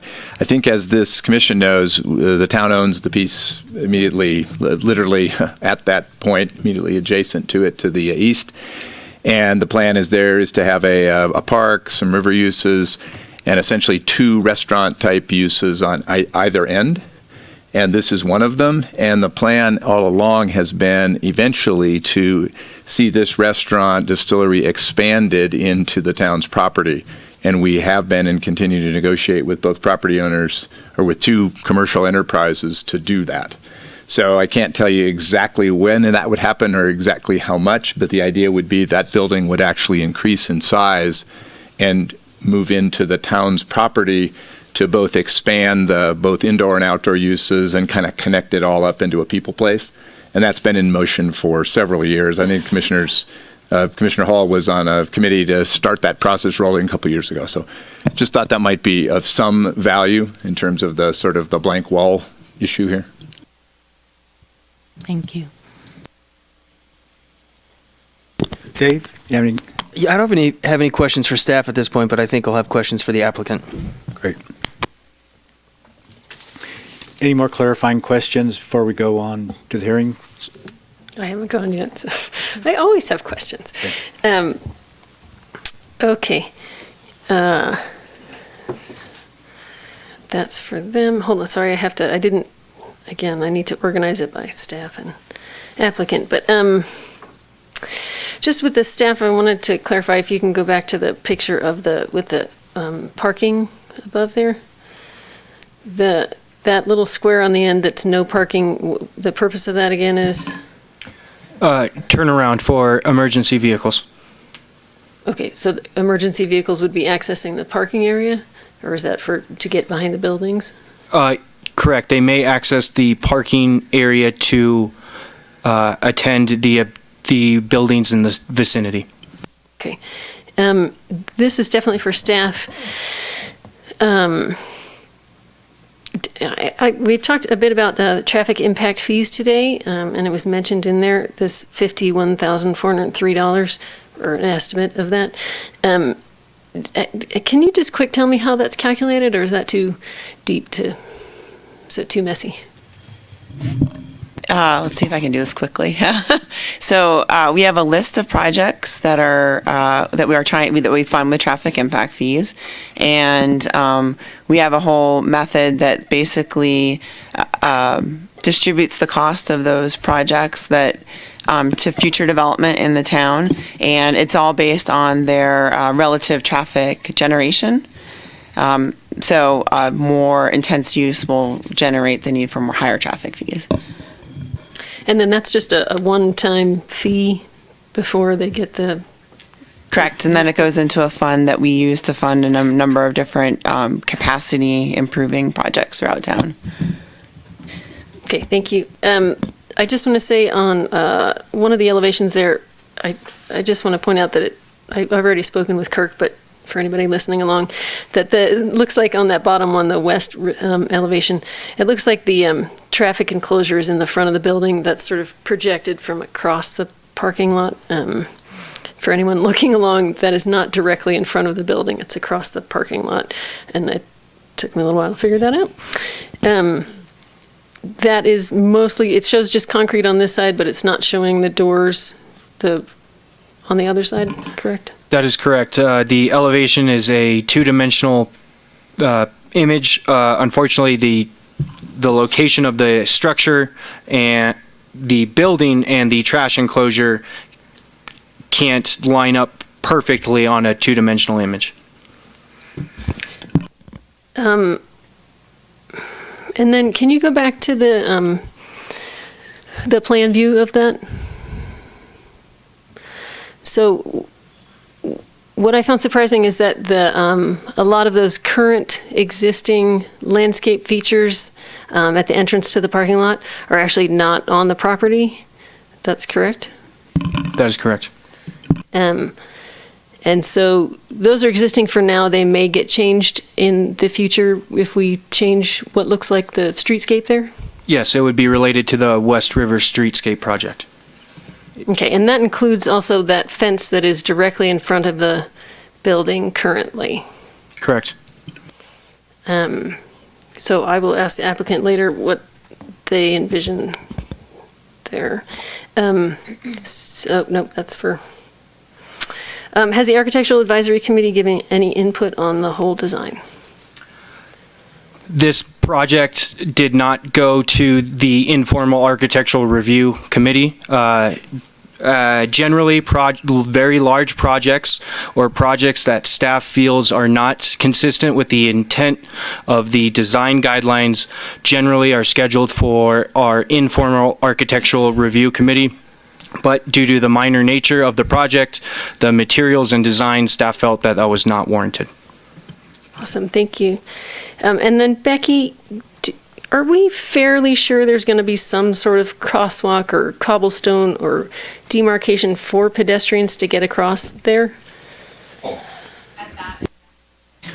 At that exact location, I think it's still to be determined, just because we may end up putting one further down the corridor. So we're looking at the corridor holistically. I can't definitively say whether or not we'll have a striped crosswalk or cobblestone. In some cases, it's better not to stripe, depending on the volumes and the amount of pedestrians that might cross the road at that location. Sometimes a crosswalk can create a false sense of security, but again, it's something we'll definitely be looking at, whether or not it makes sense to stripe something there or put a cobblestone one there, or potentially across from the town-owned property to provide some access that way. In a little bit more context about the town project and how it relates, because if you looked at this cumulatively over the long term, you'd be thinking about the West River streetscape. You'd also be thinking about we call it the West River redevelopment or park site redevelopment. The idea is that most, if not all, of that UP right-of-way that you see extending to the east, Kirk, maybe you could just point that out on the, kind of at the east end. Yeah, all of that going all the way to the 30 parking spaces would eventually be parking for the rest of the potentially additional uses that if this project expanded, and the park uses and the use that would be on the east end, which is intended to be kind of a food court, wine and beer court so far. So that all of that is part of the long-term plan in terms of additional parking for that whole part of West River, if that makes some sense. So the idea is that parking lot, if you will have two entrances and will extend the length and very likely have two places where pedestrians can cross into the park with the two restaurant site. Sorry, but again, you can't take that into account exactly with this specific application, because this is a very specific application. But you just need to be thinking in terms of what the overall plan is, and I think the overall plan makes some sense. I'm sorry, you said this parking lot would likely have two entrances, as in this west end that we're looking at with that sidewalk? No, the west end and the east end. And there very likely would be some additional parking even further to the east. There's a lot that the town is exploring further to the east, just to the east. Kirk, maybe you could help me out and show them where that is at the bend. Yeah.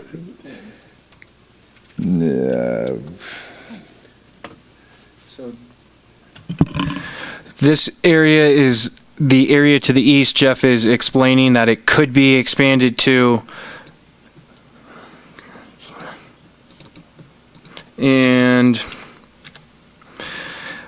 this area could be expanded as well. And then even further east than actually the drawing, right where the arrow is just to the east, the town is looking at that for additional parking. And that would allow us enough parking to do all of the necessary parking for the eventual park, two restaurants, and distillery, the whole deal. So that's the eventual plan. Okay, I'm still stuck on the west end. I said at the west end there might be an entrance and exit, and you said yes, no. Wait, which one was it? There will not be an additional entrance or exit on the west end. There's one. There will be one on the east. On the east. Sorry. Thank you. Yep. Nope. Okay, sorry, I gotta. Okay, so is there a restriction? Can you only have a certain number of crosswalks per lineal foot, or why is it that we wouldn't do more than one? I mean, I'm not saying that we wouldn't do more than one. I think we're trying to be strategic about where we place them, and depending on it, there's a lot of things to consider. The width of the road, the level of pedestrian traffic. I do think that having too many may not be necessary. I mean, you want to place them in places where people are actually going to be using them. This is probably a place where people would be crossing the road. But I just don't want to commit at this point without looking. There's a lot of factors to consider, like maybe we'll be looking at pedestrian refuges in some locations, or bulb outs, or whether or not this distance right now with bike lanes, it's about 32 feet that they would have to cross, versus without bike lanes, it would be 24. So that's a different kind of analysis to do. So again, I think we're just trying to, we want to look at it more holistically as part of the whole corridor. And there's been discussion about lighting that area. So even if it's not striped, potentially some additional lighting to just light the roadway to help. The sight distance there is pretty good in both directions in terms of looking down the road. And this is not too different than a situation that we have a lot of other places in downtown. There's the area that's adjacent to the railroad is used for parking to the east along West River Street. So the Jack's parking lot is used by a lot of the businesses to the south. The Sports Hub has parking to the north. It requires crossing the street. Even on the north side of Donner Pass Road in downtown, we have people crossing the street. It's not an unusual circumstance, and we don't necessarily provide a crosswalk at all those locations. And when you have this downtown streetscape with all these things going on, it tends to be a traffic calming thing, where if you've got angled parking and pedestrian traffic, people tend to slow down, so that it maybe not as necessary. So the other thing too to add to what Becky's saying is that there is sort of in the town's vision for build out of West River a roundabout that we would be doing at the bottom of MacGyver Crossing, so the undercrossing. So that's a pretty important choke point, I think, that we don't have right now, where it'll be a visual and an actual slowdown that happens for vehicles, which then is another visual cue for them to identify that they're entering into an area that's going to have higher pedestrian traffic. That's sort of the first point. And then as this streetscape starts to get built out, what we do within that area will help dictate how people need to behave. And so that's to Becky's point about you don't want to just put in a crosswalk, because it does give a false sense of hope, where instead, as you're not always but you could put it in the wrong spot and people just sort of walk out without. But if you don't have the other cues for drivers, then they may miss the fact that there's a crosswalk there. So having the street lamps, the bulb outs, the landscaping, the sort of narrowing of the street, those things are all tied together. And so those are the things that we look at when we're doing this more holistic approach of doing a full streetscape for larger sections. Duly noted. I understand all of that. I am a big fan of the street narrowing for the traffic calming, the parking along the sides. I also, just from looking at the parking lot, though, nobody's going to walk all the way down to go if it's all the way around. But moving on from that, I will say also that I was at the site today and went over to that side and tried to run back. Due to the industrial nature, there was some sort of big semi parked there, and it was not very clear sight lines as of today. It was me bolting across there, fearing for my life. Okay. I'm going to point out here, I am a big fan of all of the street narrowing, the making it a walkable city, pedestrian friendly, all that. I'm going to say that as far as the windows go, the faux windows, I like the visual interest of not a big blank wall. So I'm just going to throw that out there. To me, it makes it slightly more interesting to walk past. The more interesting a space you have, the more likely people will actually walk past it. Let me see. Commissioner Tornay, if I may just say, we haven't done the applicant's presentation part yet, so we might want to wait for the rest of our sort of Sorry, statements. and I'm trying to skip the question. I'm just trying to go to the ones that I have for you guys. Sorry. And I think it may be... I did talk with Kirk today about the TTALUC thing, and I think I'm comfortable with it, but I just...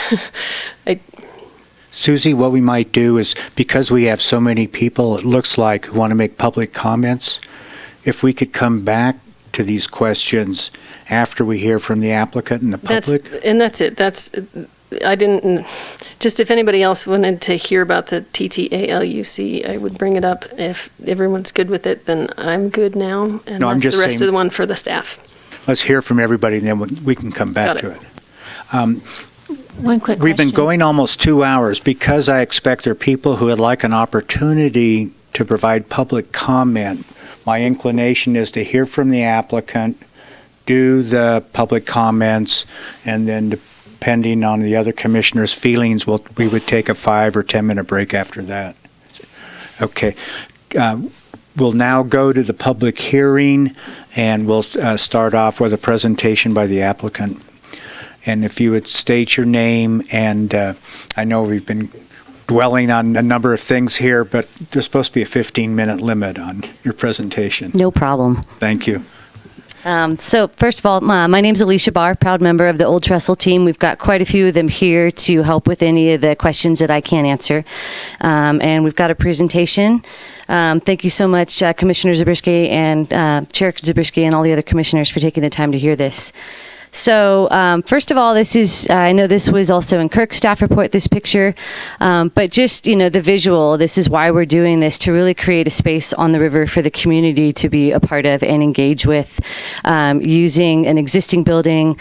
We're really excited about what this site and this project has to offer. And I've got a couple more visuals to kind of wrap your head around as I get into the details of the team, the project aspects, sustainability, our mission, all of that. So this this view, this picture is as you enter the courtyard. So in the elevations, you saw that the lighter color tan doors. You would enter those into this courtyard, and those windows that are kind of along the left side of the picture, that's basically the entrance to the indoor dining. So basically, you're greeted with the environment, the exterior, those raised beds in the courtyard. That's a organic herb garden that will be strictly used for the restaurant. So we're big on trying to keep our own carbon footprint as small as humanly possible. The next picture, I mean, this is our wow factor. You've got the river, you've got a ton of patio space for everybody just to engage in what we all moved up here for, with this, kind of crown jewel that runs right through the middle of our community. So first starting with the team, Old Trestle was founded locally in 2012. Several of the founders are here today. All production, so we currently have a manufacturing site over off of River Park Place. All production is done here locally, based in Truckee. We have a world-class master distiller who's also present. I point him out. He's the one that looks like a distiller. And Truckee Craft Ventures, TCV, invested and took over the active management of Old Trestle in 2018, with all of the original owners still involved and active owners. So I represent both Old Trestle and Truckee Craft Ventures. We were so inspired by this project, and we have a history with this type of project that we invested in it, as well as took over the management. A little bit about TCV. We were locally founded and operated and have been committed to the community since 2006. We employ over 100 people in town. We've donated and been a part of this community for the past 12 years, very passionate about everything that goes on here. Our employee benefits include matching 401k, living wages, health insurance, educational opportunities, paid volunteer time off, and more. And this will all, oops, that got covered by a logo, be extended to the Old Trestle Distillery business. So, of course, the keywords Old Trestle Distillery got blanked out there. My apologies. Some key project aspects. The guiding principle of this project has always been to be a catalyst project for West River Street and the town of Truckee's river revitalization strategy. Just going straight to the general plan, community character goal number 15 is to improve the character of the West River Street corridor, to expend the positive qualities of the downtown, and to enhance physical and visual connections to the Truckee River. And as you saw by the pictures, that's really what we're after here. We're trying to just get that visual connection, enhance the physical character, and let the public enjoy the natural asset that we all love. It's also a brand hub to celebrate artisanal crafts, local production, and enhancing Truckee's recent status as a cultural district. And going straight from the California Cultural District website, Truckee is described as a world-class scenery in a rugged, high alpine setting that catalyzes and inspires art and culture. And that's exactly what Old Trestle is about. Obviously, distilling has some really rugged roots. You can't get much more world-class scenery than the Truckee River. And it really is, it's an art, it's a culture, and something that we're really proud to bring. It's the first locally distilled, it's the first local distillery in over a century. And we're really proud to be bringing that here. And it's a world-class destination in downtown Truckee on the Truckee River. It's about the social experience of engaging with your fellow community members, and just in case I haven't said it enough, patio, patio, patio. I mean, this restaurant, that's why we're not really doing much with the building itself. It's all about the patio and that outdoor engagement. A couple other key project aspects. This is really a local project. This is founded and started by locals, and it's being designed for locals. We all know the tourists are going to come, but we're designing this for locals because that is the lifeblood of any business in this community. It's also a nod to the cultural, physical, and economic history of Truckee.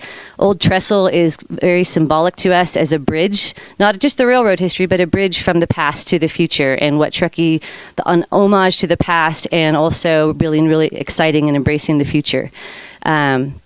Old Trestle Distillery core values. We fundamentally believe in leaving the world a better place than we found it in any way that we can.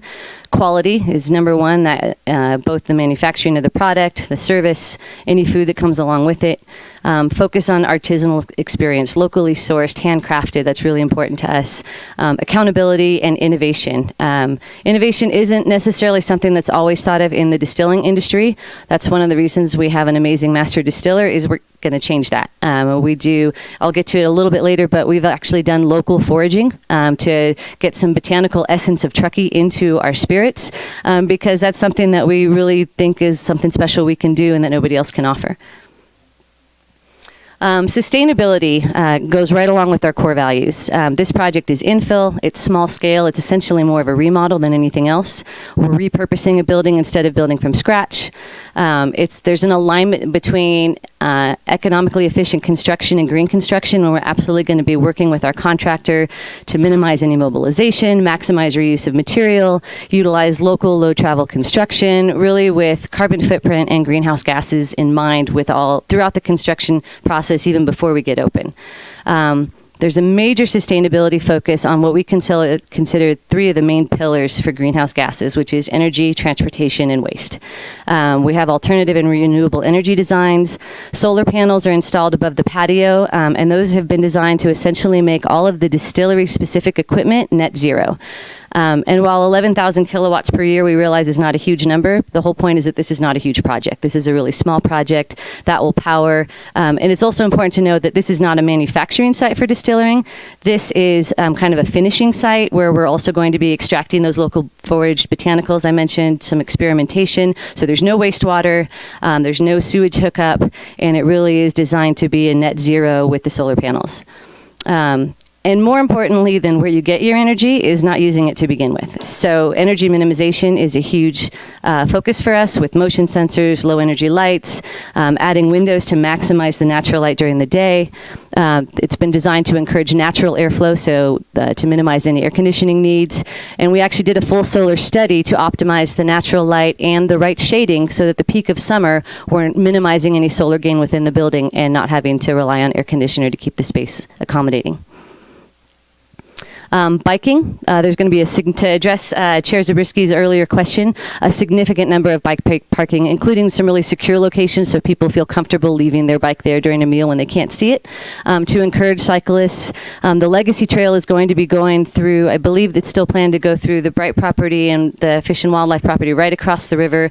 There's going to be a bridge touching somewhere near us, so we want to encourage as much bike traffic as possible, minimize car trips, great connectivity with the downtown. As for the alternative parking solution that Kirk kind of went into a lot of detail on, the current area, and to Commissioner Tarnay's question about dodging semis and fearing for your life, that area has been used as basically illegal parking for years. There's no stormwater management. There's tons of erosion, sand, and grit flowing into our river. We're going to be upgrading that, paving that, monitoring it, using all the BMP practices for stormwater collection and treatment, and minimizing any uncontrolled runoff. So there's going to be a really significant improvements with that site, the feel of it, the flow of it, and the environmental aspects of it. As far as just really from an operational standpoint, minimizing our greenhouse gas and carbon footprint, we have that organic herb garden right there on site. We'll be using a lot of passive and active solar energy, definitely high efficiency equipment, including refrigeration, pre-rinse low chemical dishwashing. TCV has a lot of experience locally with restaurants and hospitality. LED lighting is something that we installed many, many years ago in our current operations. So we've really learned a lot along the way, and we're very passionate about high efficiency, low energy usage, and can take all those best practices straight into this restaurant as well. And really minimizing packaging by sourcing locally as much as possible. And again, no single-use plastic. Our other operations have also adopted those principles, and those will continue here with Old Trestle. And waste and sourcing are going to be done in a very sustainable manner. Again, I kind of alluded to TCV already has a history and experience with that. With our brewing operations locally, all of our spent grain goes to local ranchers and farmers. We've utilized the food hub a great deal. We use heat and steam recapture processes in our brewing process, and that's as well as distilling, and we'll take those concepts over to even just general floor space at the restaurant. And Old Trestle is actually going to take it to a new level with the local sourcing. I mentioned foraging. We're really all about providing, really doing seasonal botanicals, herbs. Everything we can in the restaurant is going to be, as much as possible, very locally sourced. We're really excited about taking this kind of farm to table, but at a mountain level, to a new concept. And obviously, organic, non-GMO, those are all things that are really important to us, and as part of really minimizing our greenhouse gas impact. And another element I feel is often overlooked in the hospitality side of thing is right-sized portions. That's something that's been evolving over time in our current operations, but to us, it hurts us when we see large plates of food go out and half of it uneaten, not because they didn't like it, because it's just too much food. And we would rather charge less and serve less and not have to waste all that food. So that's definitely a fundamental philosophy going into this to really minimize waste. And just this last line kind of sums it up for us. It's economically efficient to minimize waste, water, energy, et cetera, but more importantly, it's the right thing to do. And I think that's something that all of this community can really resonate with. Regarding the faux windows, this is actually a conditional removal request that we're asking of the commission to remove condition number 26 for multiple reasons. One, aesthetically, we think it looks much better with those, and there's also there's other existing scenarios in town. The AT&T building downtown has faux windows that honestly give that building greater appeal. Kirk, if you'll go forward a couple slides, or go one more. So that's it if we were to move them. And if you could go back, that's it with them.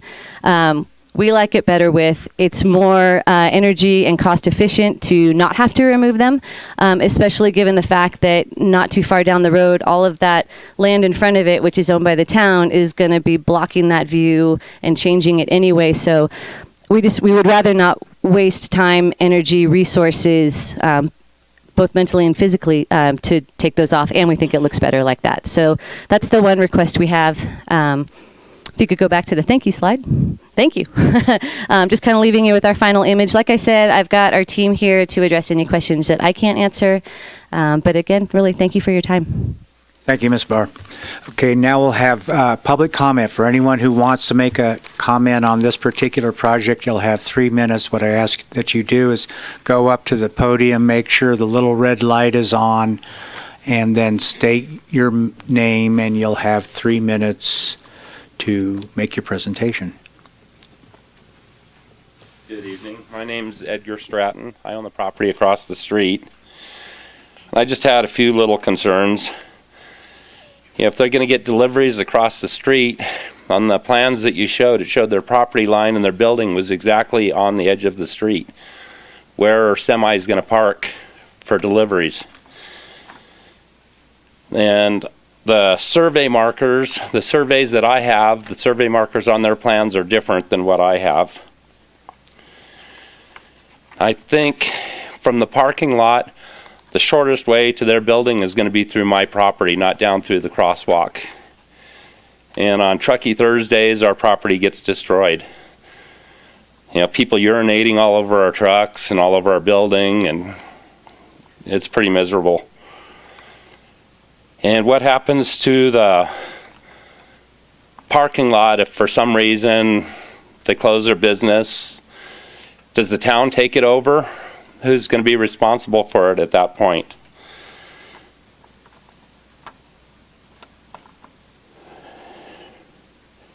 I think that's it. Thank you.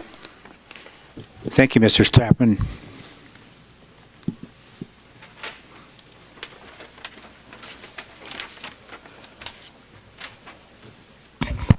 We on? Okay. Good evening, and thank you for your time. My name is Andy Keith, and I'm the owner of Word After Word Books, located in historic downtown Truckee. I'm also the downtown representative for the General Plan Action Committee. I hold a degree in environmental law, and in my previous career, I worked on projects that involved environmental cleanup and reuse of contaminated sites. My husband and I are raising 3 kids here in Truckee, and they have all either attended or are currently attending TTA USD schools. I tell you all of this so that you know that I care deeply about Truckee. I'm involved in this community. I approach projects from all angles. The historical context, the business perspective, the environmental impacts, the concerns of our local community all matter to me. I believe that Truckee should support strategic infill projects just like this one. Not only is this an infill project, but it is also an enhancement to the downtown corridor. The project proposes to upcycle a former manufacturing site to a venue that will allow all of us to enjoy the river. This use fits with the current general plan and the downtown specific plan by renovating an existing building within the downtown. The project also fits within the river revitalization plan by giving us greater access to the river without degradation of the watershed.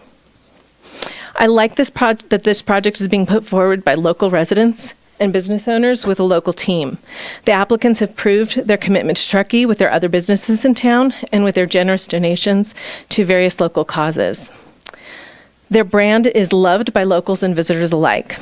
I know that under their guidance, this project will succeed. It will lead to better paying jobs for locals. As local business owners, I'm well aware that local jobs mean the need to unlock more local housing.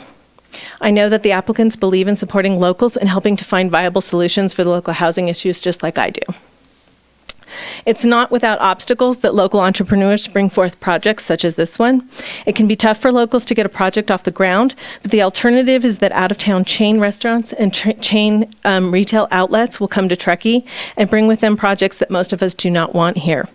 Chain restaurants and retail stores would greatly diminish the historical character of our town, especially in the downtown corridor.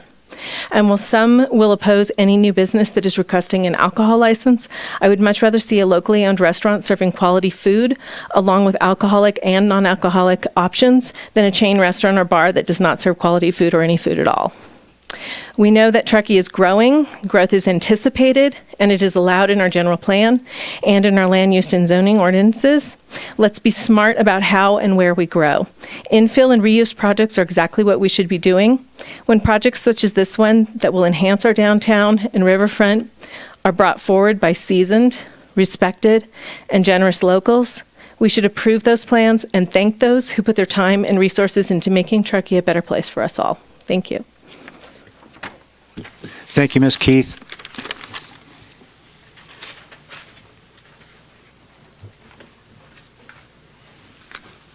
Hello, my name is Travis Pribble. I'm currently at Andy Barr's old location on West River Street. I just want to address that there is a diminishing population of industrial space in our town for anybody to go and operate. I'm going to be moving to Edgar's building, which is across the street by this place here. That looks great. I have no problem with that. But there's got to be some concern that there's going to be other things going on. And I know the town has that piece of property, and maybe that should be considered for a parking lot instead of having people cross the street. So I just want to bring that up, and thank you for your time. Thank you, Mr. Pribble. Good evening, Chair Zabriskie, Commissioners. My name is Patrick Flora, and to channel my inner, the late Ruth Frischman, her mantra being brevity, being an art form, I will take substantially less than 3 minutes. We missed an opportunity several years ago to approve a project a little farther east down the river to really jumpstart the river revitalization. So I would just strongly encourage you all to support the staff recommendation and approve this project. And I will be happy to fill out a speaker card and provide it to staff. Thank you. Thank you.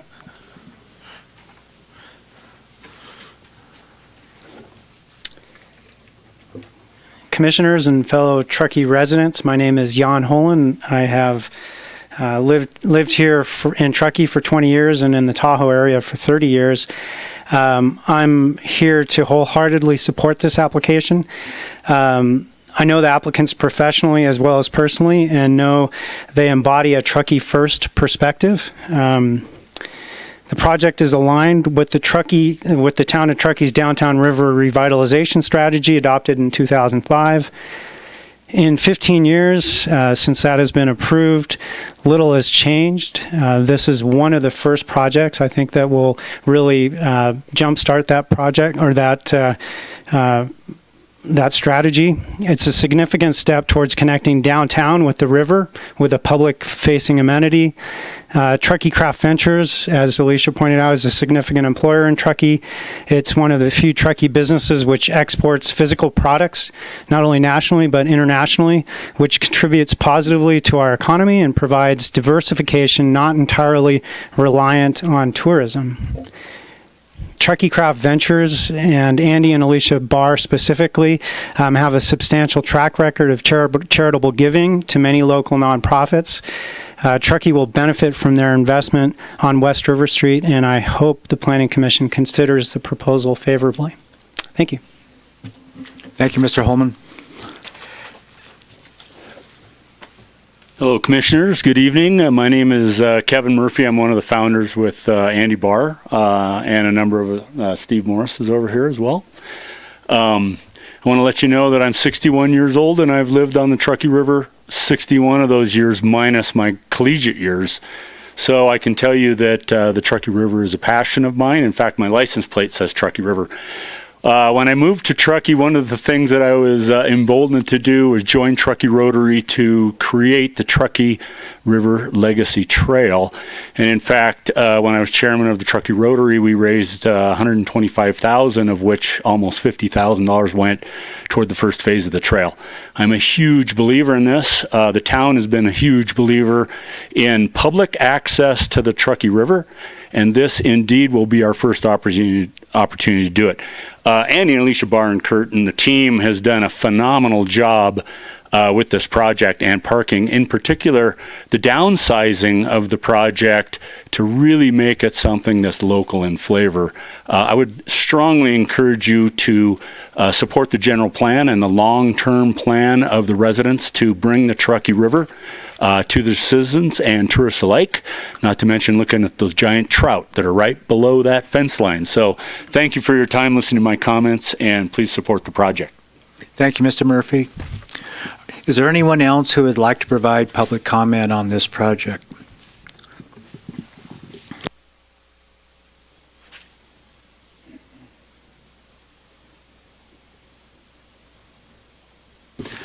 Okay, what we'll do then, with no further public comment, is return to the applicant. If you could go ahead and come up to the podium. I know we have some questions. Oh, you're... We're going to switch now, so. What are we talking about? We're going to close. I think I want to finish the public comment, and then we'll take a break, if that's all right. Or what would you rather do? I don't think there's any more public comment. I'm applicant. Let's wait. Let's take 5 minutes recess, then we'll come back. Yeah.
Okay, can we go back on the record?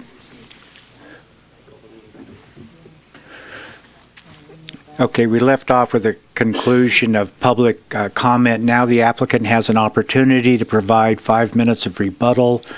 Would you like to provide any rebuttal?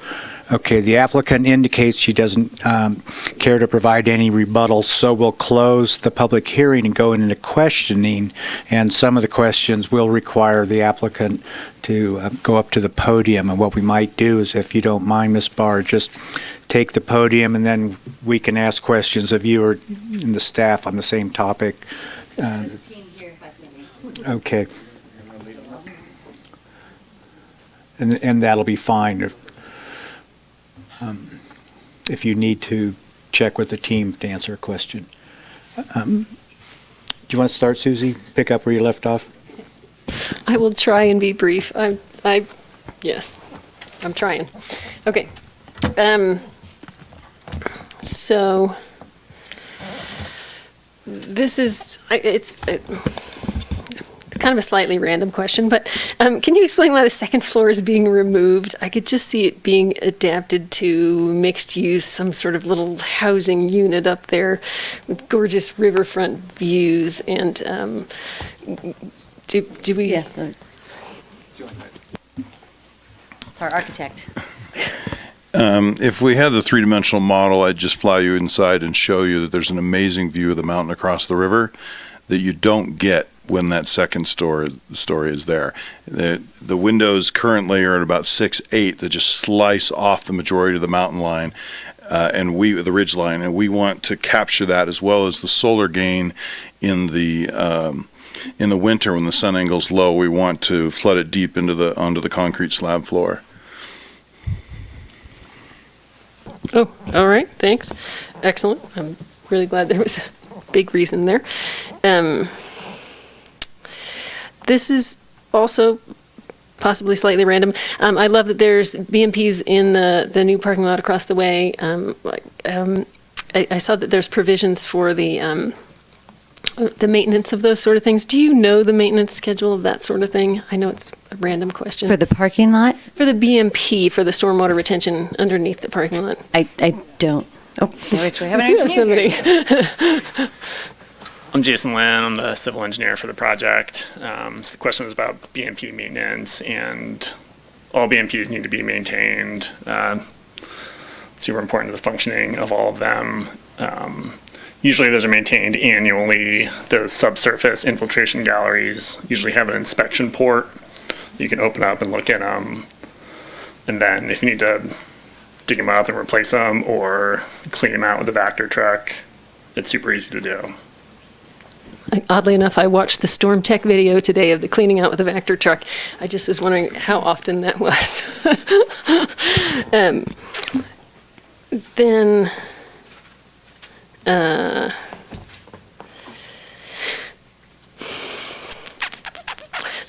this is, I love all of this, the super green goals on this, the organic gardening, all that sort of stuff.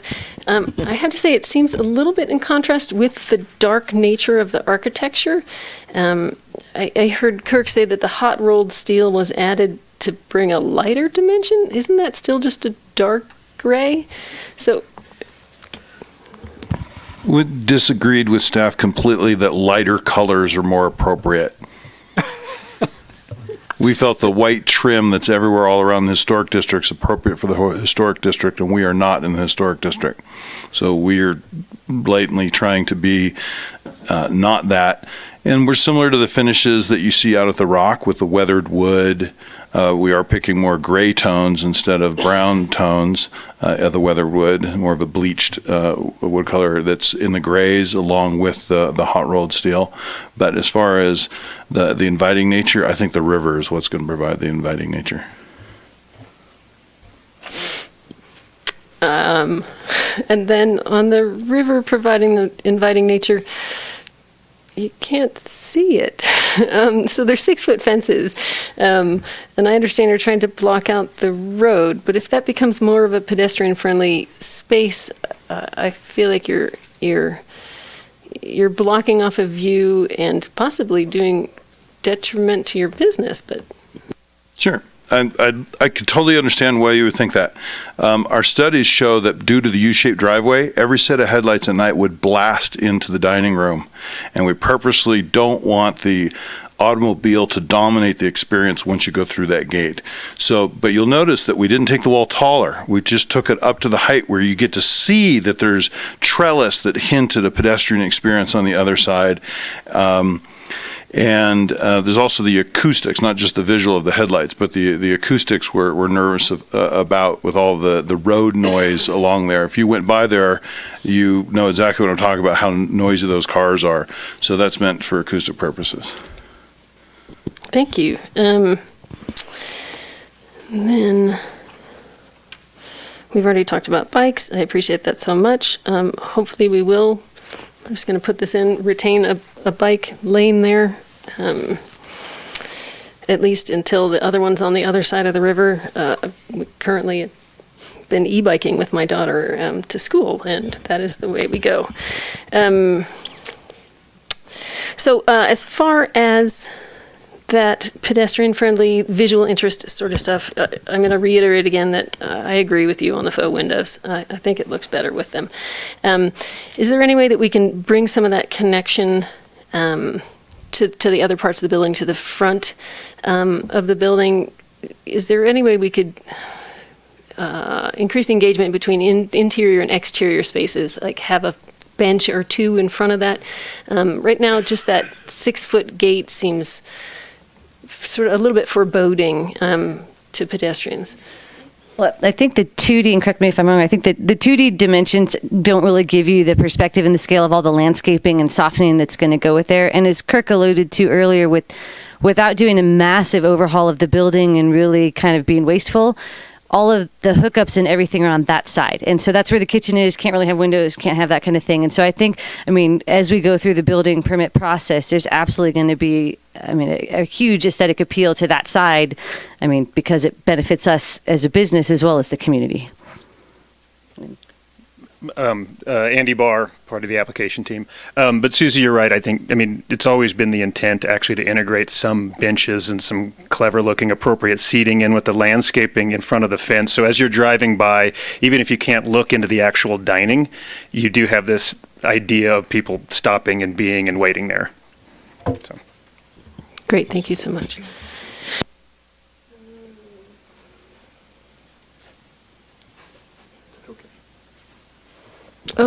Oh, here's a big one.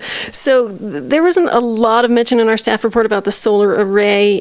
So just curious if you can tell me about the solar array. What was your goals? I guess you did just mention were to make this part of the distillation net zero.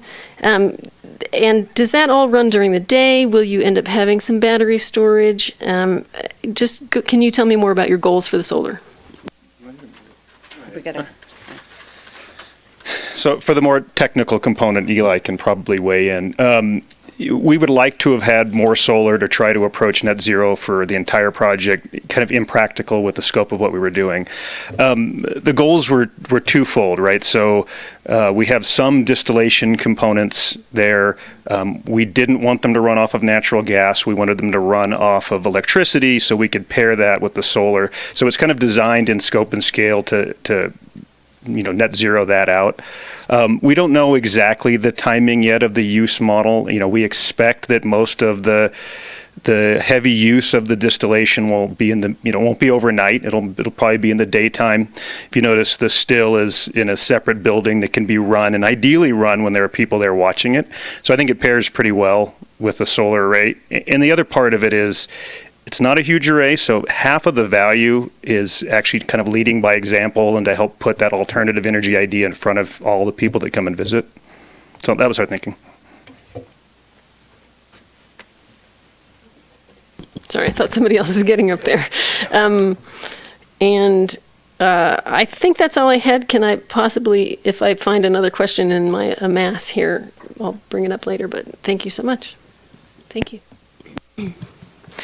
Okay, so the fence, or the one thing that I just want to know more about is the fence between the patio and the river. I feel like that's kind of the crux of that experience, and I know it needs to be there. I'm just curious what's the design there? And I think there's a picture, if we could go back, or I think it's the next slide from there that shows.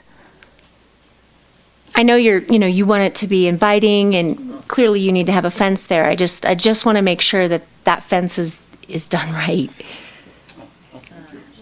Yeah, so we right there. Yeah. Right. So that's the existing fence, and I don't know if you've been out there and looked at it. Actually, the existing fence is pretty inviting, I think. We've gone through a number of iterations where we thought about doing more, but that's not in the scope of the project right now. So I mean, Kurt, I don't know if you want to chime in here, but It's 4-foot high fence. One of the factors, if you get have the opportunity to walk onto the back of the site on the river, this is a really windy site. The flow that comes down through. So one of the discussions is of setting in some glass panels so that when you sit down, you're a little bit out of that. And right now, we're just going with the fence as is for cash flow purposes because that tempered glass is expensive. But as we experience it, we likely will be coming in and setting some glass panels in there. Yeah.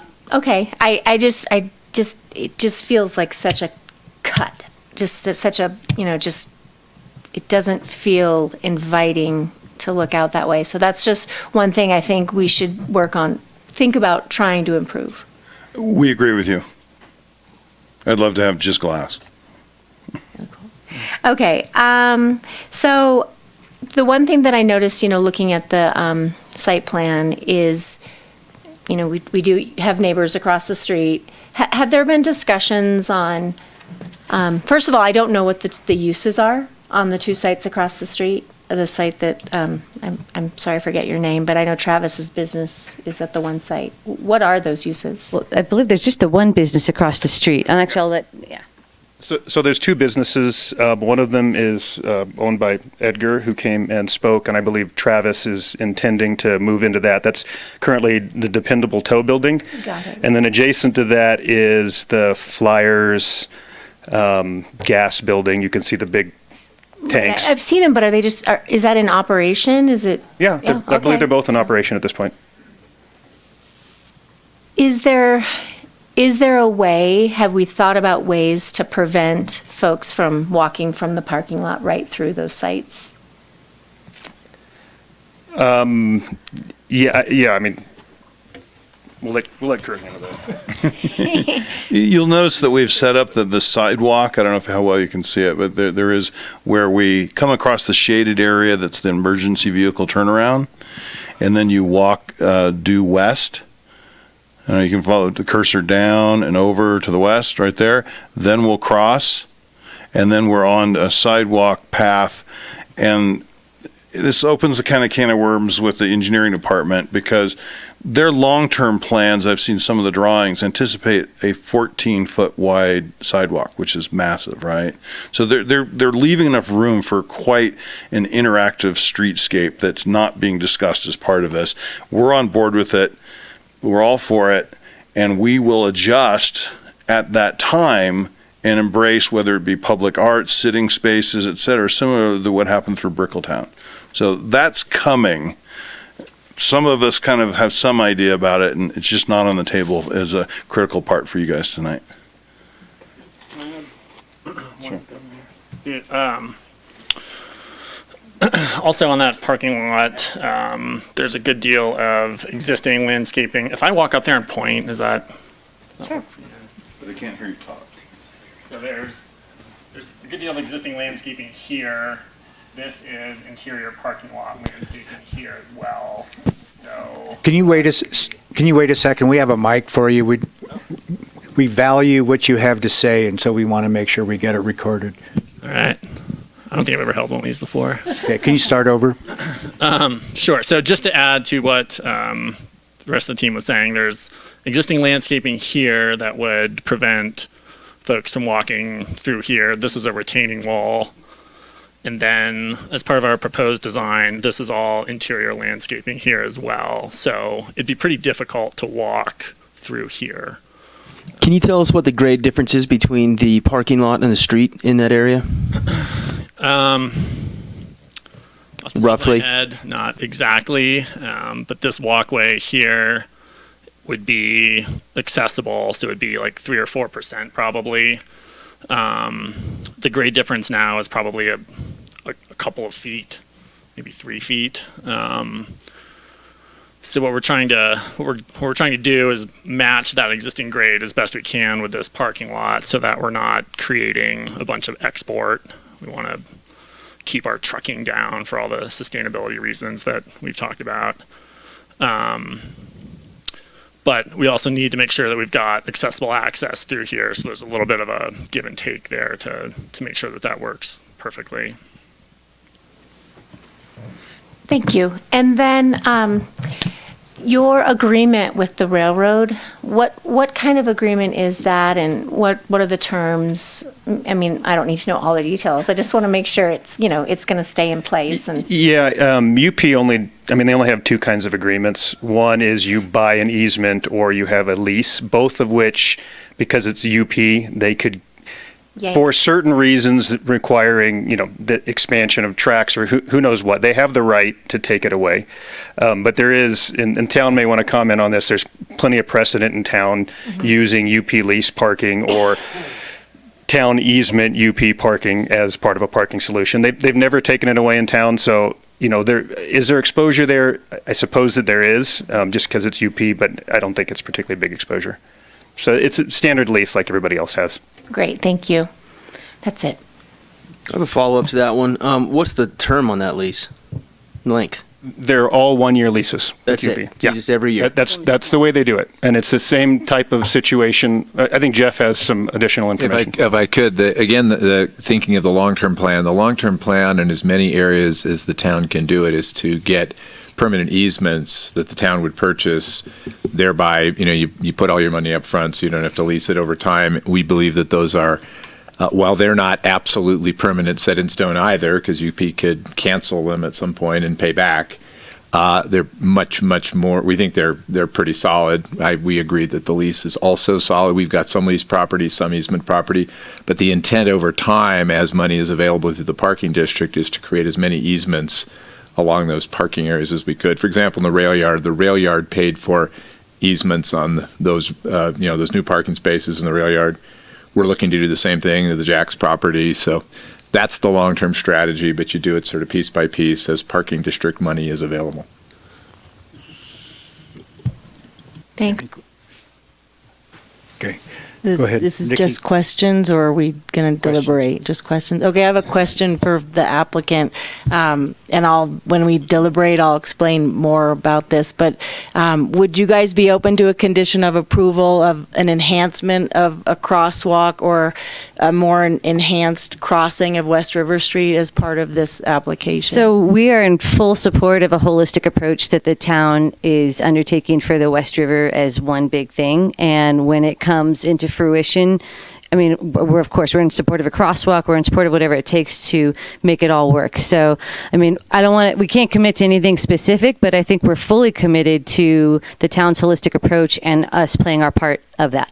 So that being said, and I hear it, and this is the first I've heard from the town. It wasn't in the staff report. There was no mention of public safety or any of the issues of, the transition from a 45 mile an hour to 25 mile an hour, and, what some of the public speakers said, and kind of the industrial nature and visibility.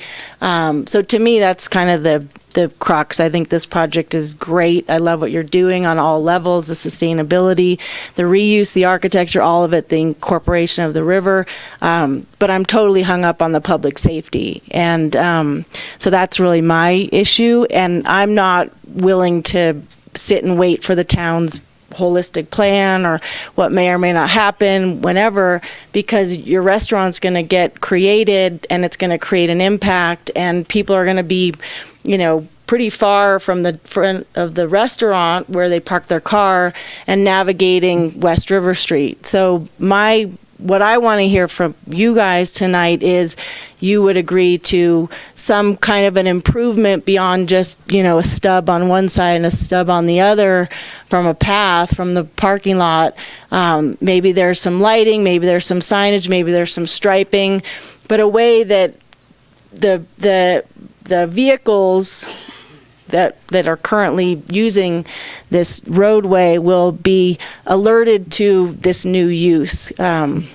Because it's not, I drive this road a lot, and I know even from the Jack's parking lot across the street is pretty sketchy. There's, you're looking both ways, there's people backing out, and I don't want to make a bad situation worse. So we're absolutely 100% committed to our patrons getting safely across the road to us as well. And so, I think it's safe to say we're in support of working with staff for some other solution to make that safe. Commissioner Riley, if I may provide some additional information related to that. The right-of-way configuration and improvements are ultimately the decision of the town engineer. It is my understanding that the Planning Commission does not necessarily have the authority to require conditions of approval as they specifically relate to right-of-way improvements and infrastructure. Okay, but we are required to make the findings, and one of the findings is public safety. It's a big component of the general plan. And so if we can't make the findings for public safety, but we could if some type of infrastructure or signage or indication of pedestrians crossing this roadway were to be implemented, that might alleviate that issue. Another option that you could consider is to look at a condition where there's sort of a discussion that goes on between the applicant and the town engineer about implementing something sooner. And that would be sort of based on the work that the town is already doing, where there's a full assessment of what actually is safe and can be implemented sort of sooner. Yeah, we would absolutely agree to work with the town engineer on implementing something sooner for public safety. I would appreciate that. We looked at, I wasn't a planning commissioner, I was a member of the public when the McIver Dairy projects are out there, and I think there were 3 crosswalks in less than half a mile, and so I don't understand why that would be on the table, but we couldn't get one where this seems like it would be much more needed than the 3 at the dairy. That's all I have right now.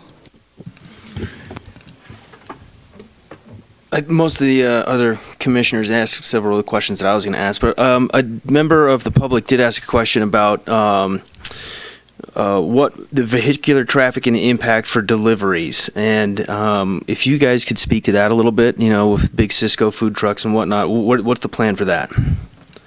So I had the great opportunity of being out there when Edgar was turning around one of his big trucks in our driveway, and evidence that, yes, you can make the big radius in a big truck. So with the U driveway, we can pull one in right in our own area there. We won't be bringing in an 18-wheeler. We'll be bringing in standard box trucks, so they work. Thank you.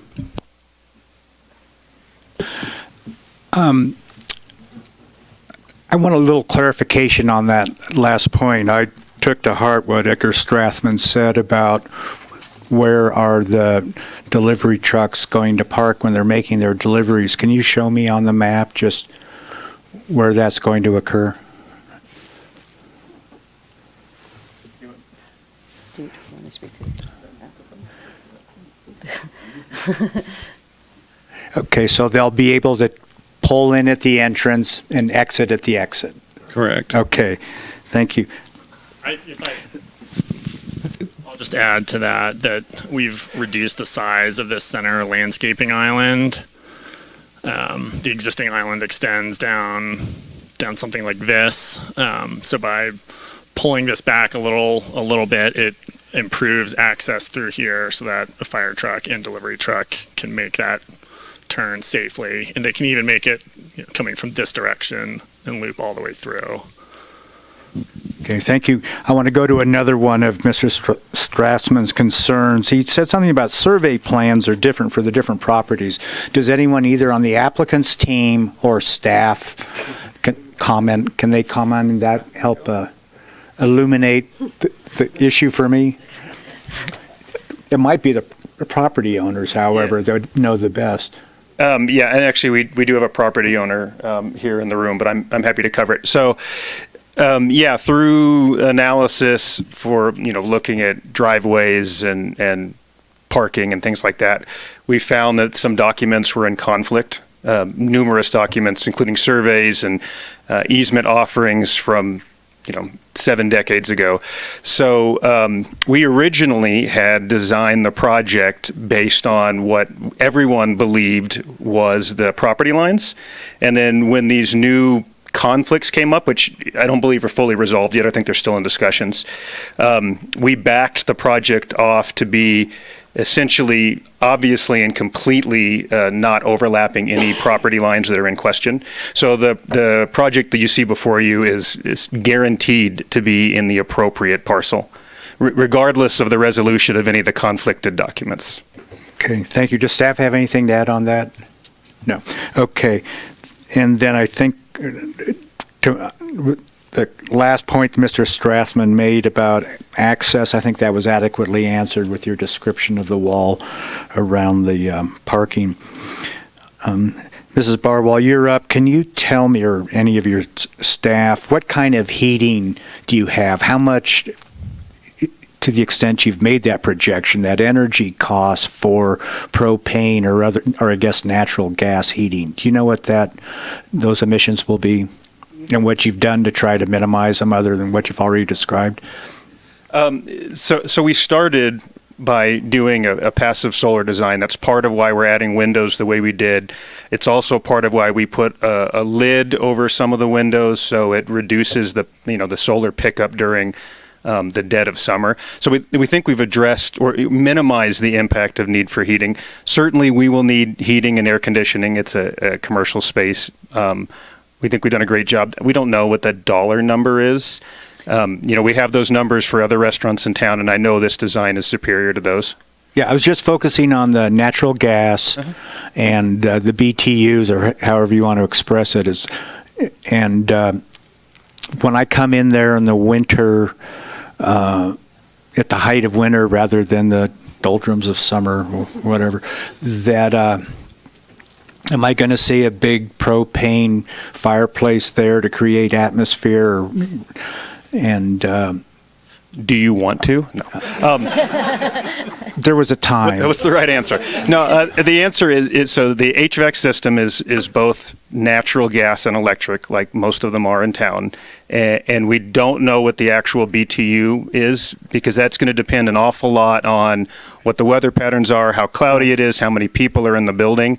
Once again, I think we've done a really good job of being able to maximize thermal pickup in the winter through the use of the right windows and the right orientation, heating essentially the plenum, which is the foundation of the floor in there, right? So that heats up and that radiates heat all day long. So no, I don't know what the number is, but I think we've gone through the exercise of trying to optimize. Okay. Thank you.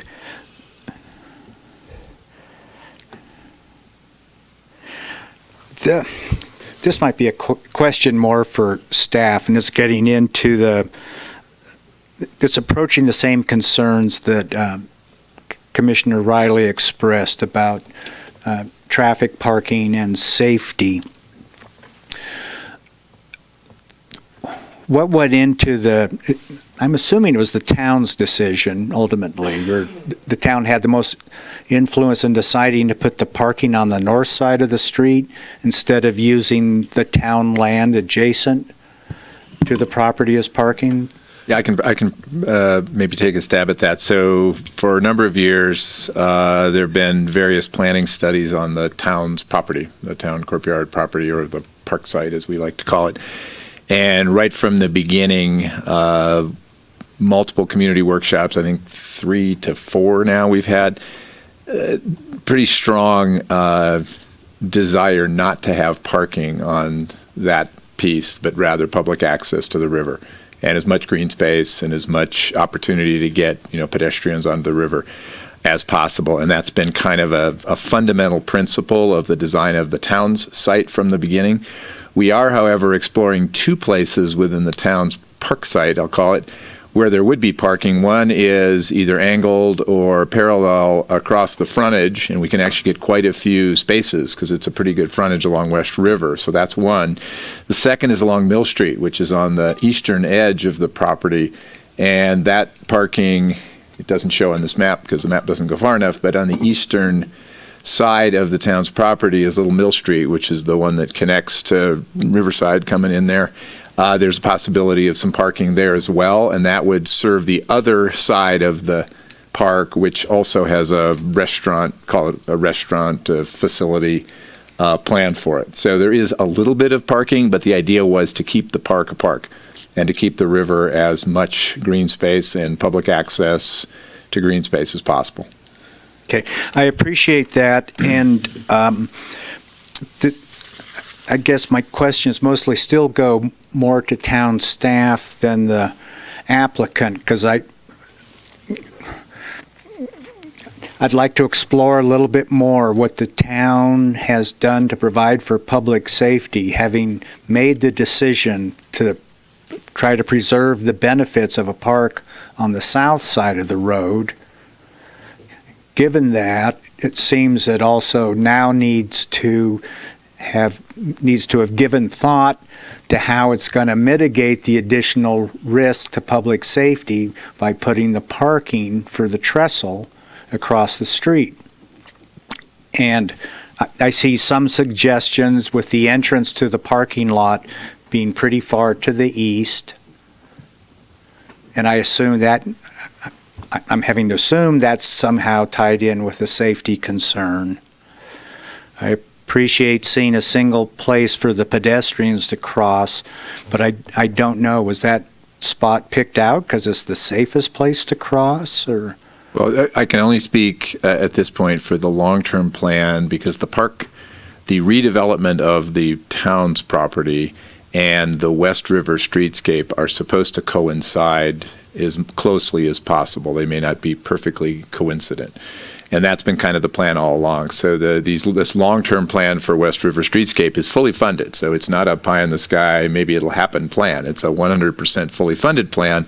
It's just a couple years down the line. So is the park, in effect. It is also, well, if not fully funded, very nearly so. We're in the design phase right now with a landscape architect for the park component. And the idea is the streetscape, the sidewalk, the bike lane, the parking, and whatever crosswalk treatments would occur should all happen within a relatively short period of time if all works out well, but it's a couple years down the line. This project is moving more quickly, so we, the town, did not anticipate this one when we were, several years ago when we were first thinking about what to do with the courtyard site.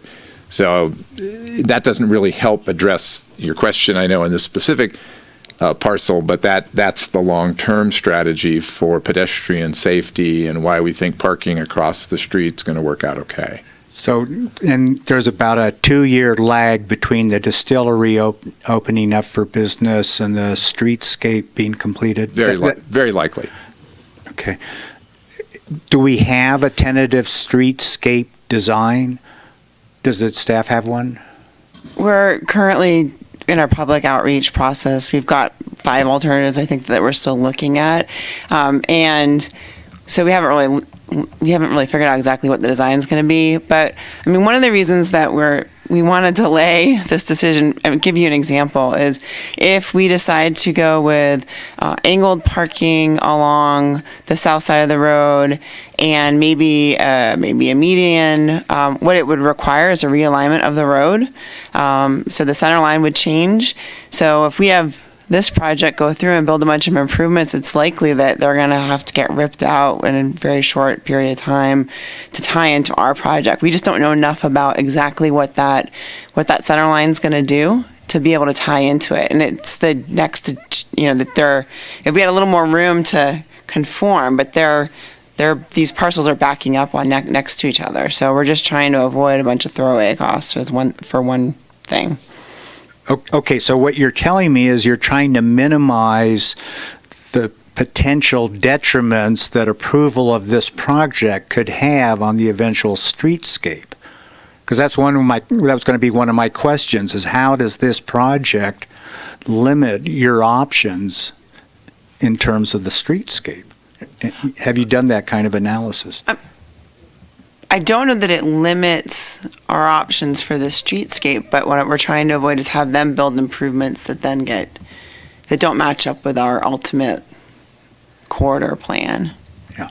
And my question is directed at, are we going to discover after the fact that their driveway's in the wrong place in terms of public safety? There might have been a better place to have that be put, or? I mean, this is sort of Truckee's history, where we have a lot of existing buildings. I mean, it's all of downtown, it's Brickletown, where those driveway cuts and those things were there originally, and we've gone back in and done our streetscape plans afterwards and worked with the adjacent businesses and property owners to make sure that we're creating that streetscape that we ultimately want. And so this is a situation, like Becky's explaining, where this project's coming in first, so they're going to set their needs first, and we're going to work with them as we develop the rest of the streetscape plan. So that's where the alternatives come in. The idea is not to tear out the majority of the work that's being done within the town's right-of-way. So they've been working with the engineering department and planning department to sort of project out what we think those needs are within the right-of-way to create that final design. So we are all working together. We all have the same goal. And I think our hesitation about a condition that's very explicit in saying, put the sidewalk in right now, is that we don't see sort of this unprotected sidewalk before we get to those improvements having any greater benefit right now than sort of the existing condition that's out there. And that's to Becky's point about creating that false sense of security sometimes that a sidewalk can create when you don't have everything else that goes with it. It seems that some type of a condition that we were talking about when Commissioner Riley was, kind of asking a similar question, maybe an appropriate approach here, where the applicant team agrees to work with the town engineer to come up with a safety solution, crosswalk safety solution. Well, I shouldn't use the word crosswalk. Some solution for getting people safely across the road in the interim before the final streetscape plan is known. Something that may be the wrong wording, but something to that effect may be the best we can do here in terms of a safe condition while this operates prior to the final condition. And there are other projects on West River Street that the planning department is processing right now. So the cottages that are east of the town's property will be one that will come in front of the planning commission that also will have some streetscape improvements that go along with it. There's also the house on the eastern side of that also, where there's an application in that will need frontage improvements as well. And so this happens to be the first project, but you will see other projects that also have frontage improvements that are necessary, that are changing the use of those buildings, that will bring new activity in the area and more people and more congestion and things that, again, will contribute to that entire streetscape. Okay, I have only a few more questions, but following up on what we're just talking about, two things immediately come to mind for public safety for pedestrians. One is the push-button light, like the one that's on Donner Pass Road where the medical buildings are for personnel or for people to cross the street to go to the hospital back and forth. Speed bumps. Those two types of controls on traffic, though, would conflict with West River serving as a thoroughfare, a way to avoid the train stops, the railroad. A lot of people turn on West River. We all know they turn on West River when everything else is crowded to cut over to Save Mart or go down to Squaw, what have you. Is the town's long-term view of West River that it's going to be a slow, pedestrian-friendly street, or is this going to be a main artery? How are we looking at it for long-term?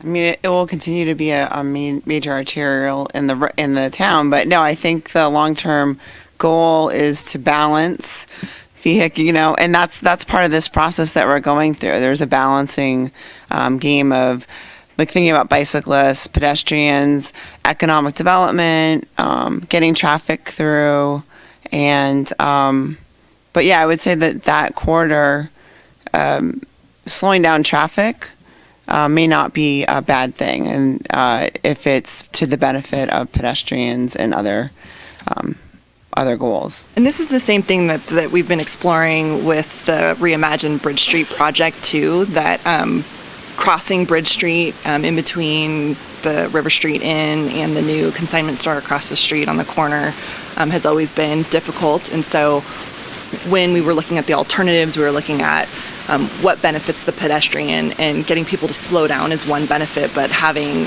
those designated crosswalks at a full intersection has an additional benefit with the traffic signal, whatever we end up with. But all of that is sort of the evolution of our downtown, in that it has historically been Donner Pass Road as that main corridor, but now as new businesses are coming into West River Street and adding that new life into that area, we will have to slow that traffic down, because that will be another entrance that people are going to use as a primary street. And this is, the first project that we'll be able to do that with. Right. Congratulations. You're the first one, so you're kind of a guinea pig for a lot of these questions. And I would like to reiterate, we fully support working with engineering on finding the right solution in the short term. Okay. I just have some, in nature of clarifying questions on parking. Are 32 spaces going in across the street, or? 30 spaces are going across the street. 2 spaces will be maintained on site. And was there any analysis on eliminating the 3? It said 35 is what was calculated as the requirement. Correct. Strict adherence to the development code would require 35 parking spaces. As identified within the staff report, the proposed off-site parking lot is an improvement to the character of that area. It is a goal within the downtown specific plan to enhance that area for parking and landscaping, and staff felt that the financial investment with the project along with the off-site parking would support the proposal for 32 parking spaces. It's a trade-off. We decided this is a rough correct. Close it.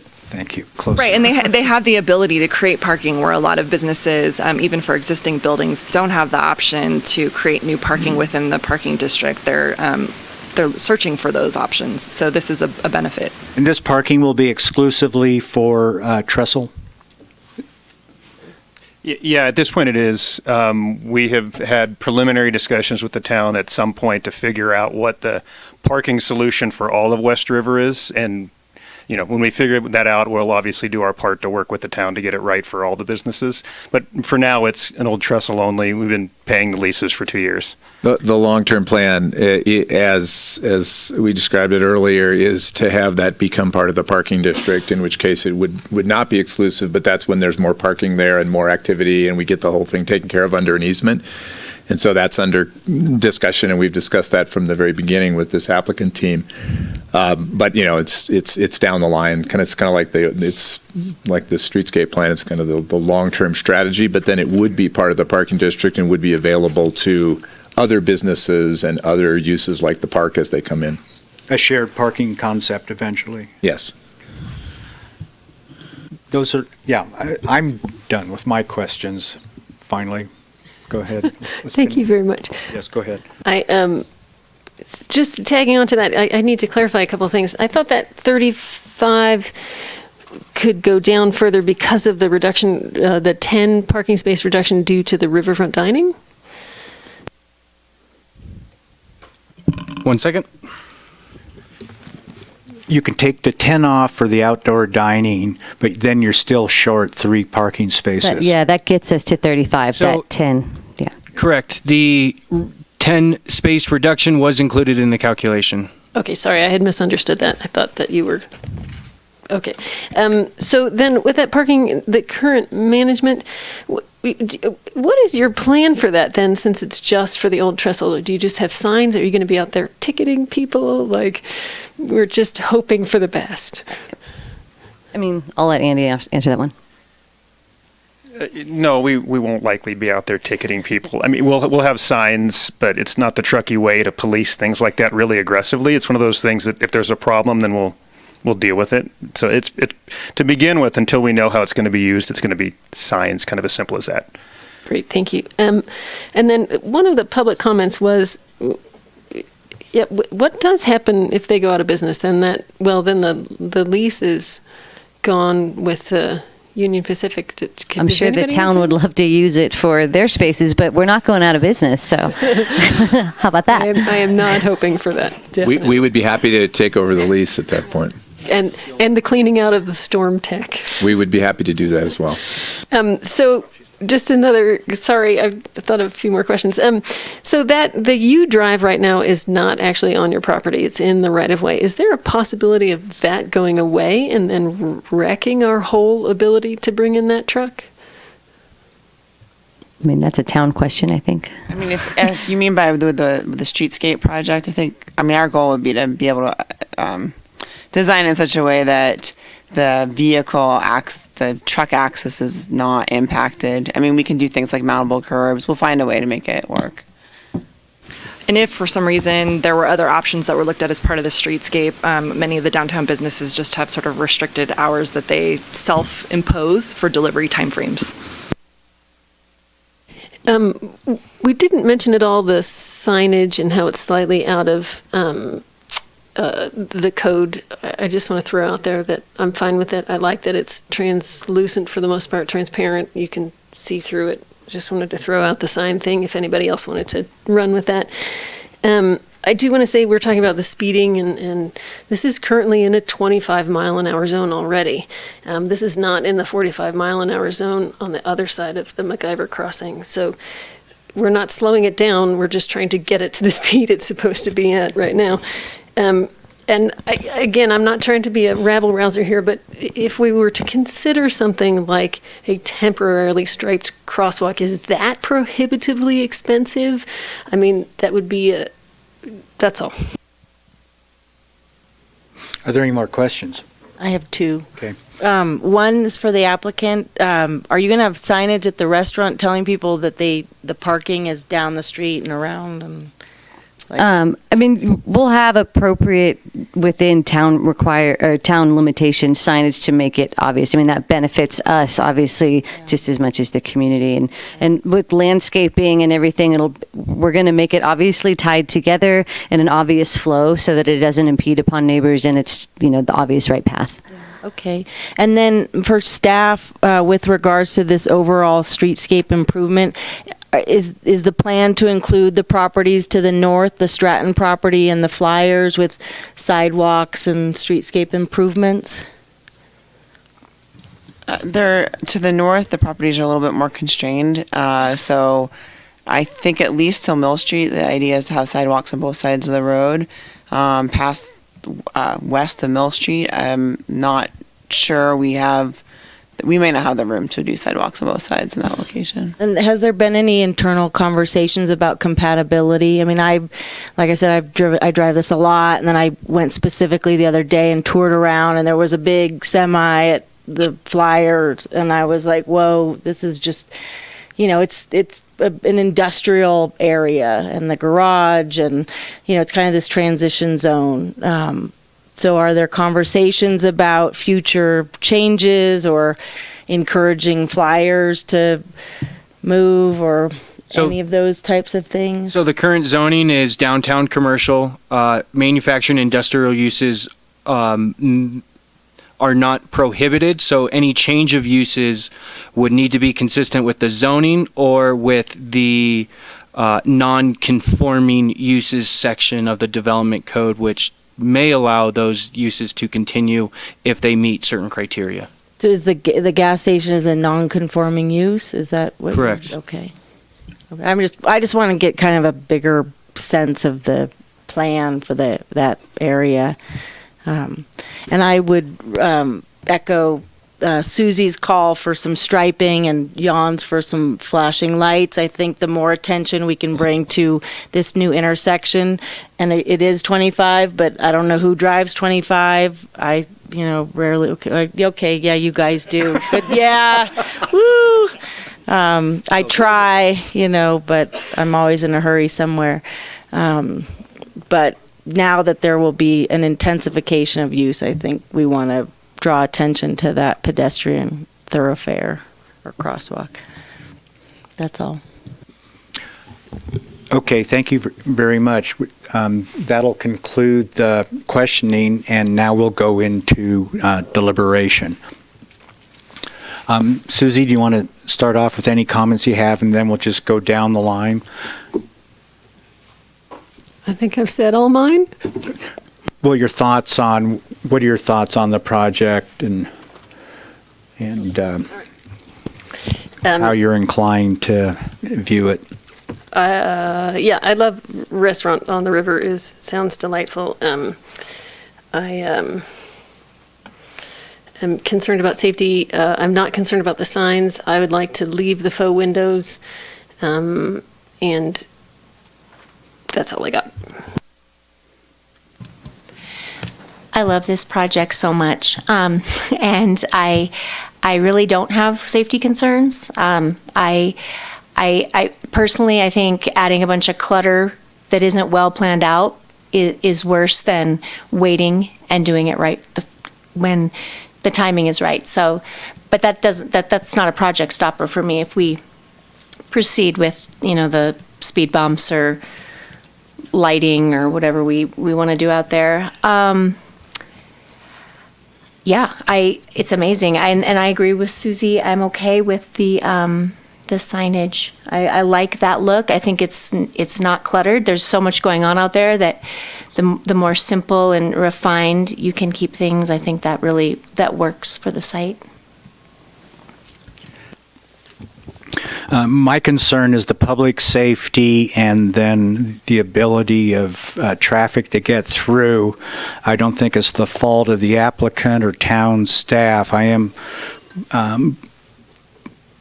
somewhat bothered and actually sympathetic with the applicant in the sense that we're, in a sense, putting the cart before the horse in terms of approving the project before the streetscape is better defined for purposes of minimizing the risk of people being hit by cars or other forms of injury involving vehicles. Talking about carts and horses, we're stuck with a legacy of a horse and buggy era here, something that preceded even my birth, and I feel like we're doing the best we can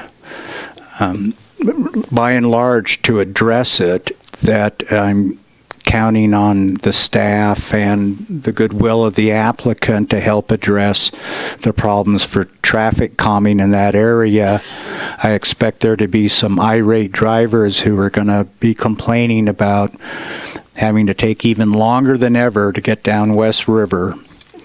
And maybe that'll lead to more public transit, which I wouldn't regret at all, and I don't care about I can't even say it, faux pas windows.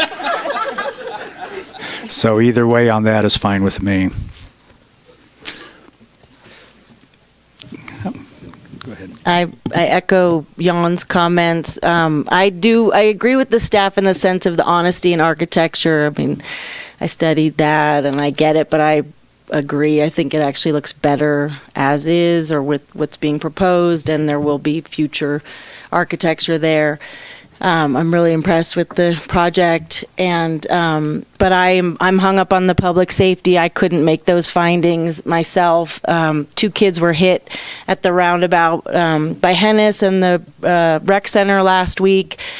People are driving and they're distracted, and it's not getting any better. And I have 2 school-age kids, and I can't.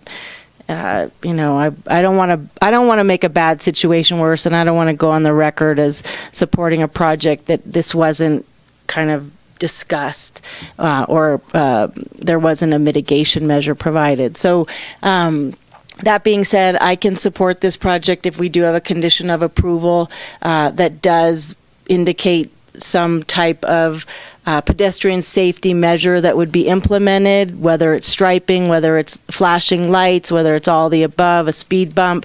I think those are all very minor things to do with regards to the whole future streetscape plan, and I agree it's cart before the horse.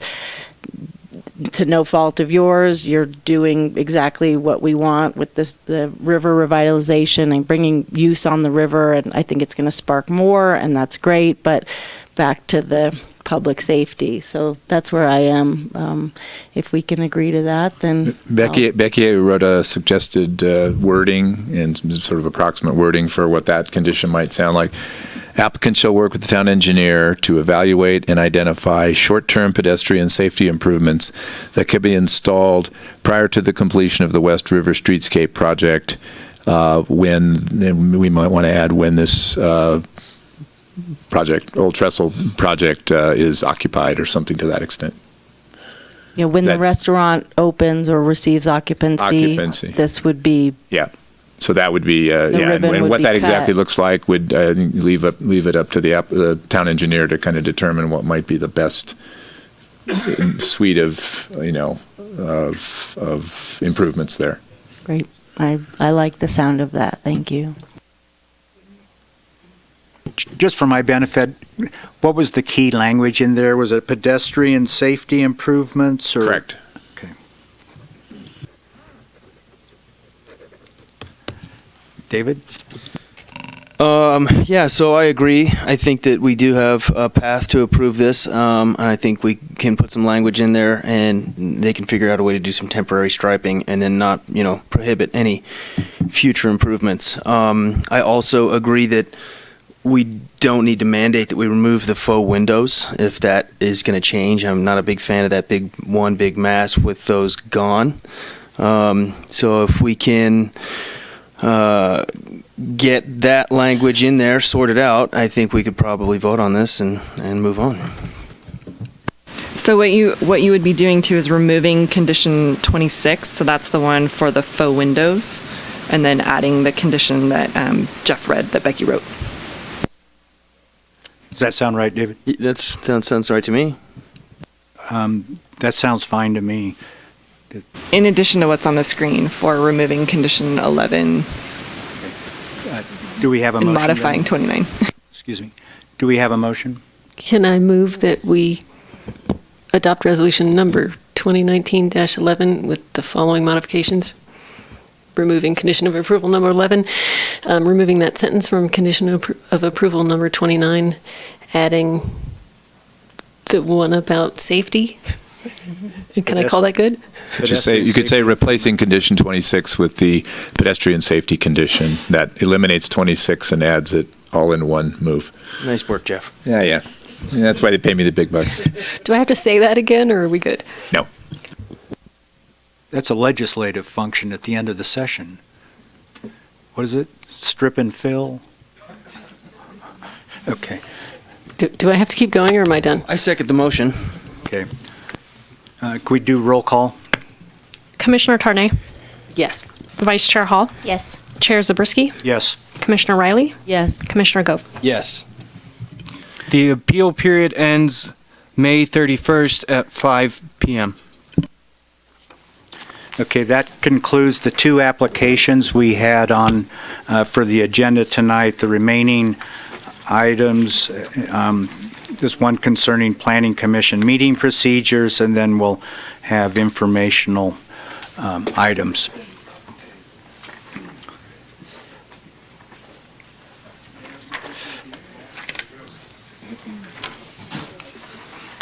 Okay, let's go to item number 8.1. This is Planning Commission.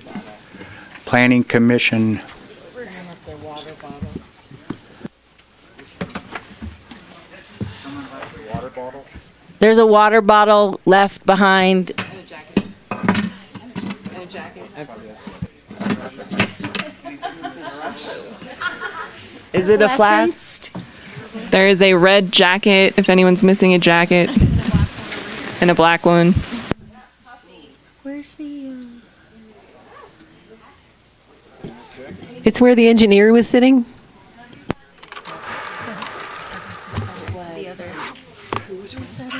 What's it under again?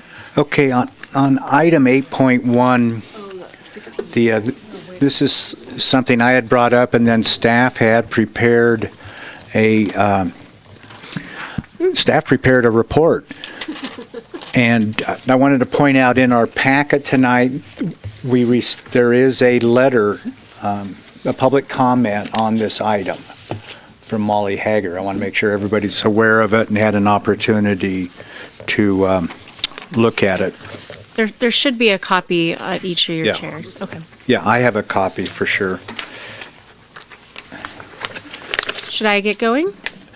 Yes, why don't you Okay. go ahead Okay. and start, Jenna? Thank you. So I'm shocked the room cleared for this item. I can't believe that. So thank you, Chair Zabriskie. So what we're talking about tonight is a discussion on what we'd like to do with our procedures. So as you saw in my staff report, the first time the Planning Commission ever met, way back in 1993, there was a series of procedures that were formally adopted by the Commission. There have been a couple of minor amendments to those procedures over the last several years. Really, none of them got into anything substantial. The focus of the procedures is really how we want to conduct our meetings, expected decorum of staff, the Commission, and the general public, and a number of other procedures that, as we've seen over time, we haven't necessarily strictly followed them, not really knowing why, other than what you have before you in the 2013 resolution is very formal. Even the town council doesn't have procedures quite like this. So it is generally unique to the commission. What we also noticed is that earlier in the year, Molly pointed out that the 5-minute rebuttal period that is actually stipulated as a rebuttal period in the 2013 resolution and all subsequent resolutions wasn't provided to her, though at the same time, the 15-minute applicant presentation also wasn't adhered to. So clearly there's been kind of an informal process that the commission has followed, although formal in the sense that, as you saw tonight, you open the meeting, we do roll call, we hold the Pledge of Allegiance, we open public comment, we move to questions, we have deliberation. So there is a process that we follow. It's just not quite as deliberate as the one that's articulated in that 2013 resolution. So what you see here, and to be just not to take up a lot of time, these are just 5 different examples of procedures that are stipulated within that resolution and ways that we've really deviated or in many cases not actually followed them. Some of them relate to decorum that's articulated in the resolution. Others relate to how long each of you are required to deliberate on a certain item. Again, we've not historically followed all of these. So really the question before you tonight, well, there's 4, and I apologize for all the language, or all the wording up here. I was trying to keep it to 4 slides total. How do we want to proceed, recognizing that we haven't generally followed everything verbatim? Do we want to change anything in that resolution? Like I say in question 2, we do have a kind of a level of formality that's been built into the resolution, however, not seen elsewhere in other processes that the town has. So is that important for us to continue, or do we want to change that?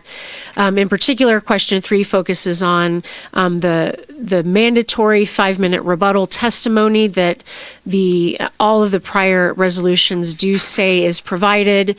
Is that something that we want to provide? I think Molly's point is that the word rebuttal, which it actually is in staff's terminology, it's just what's in the resolution, kind of presents it in sort of an adversarial manner, which as you've seen, most projects that we bring before you aren't necessarily adversarial. There are a few occasionally.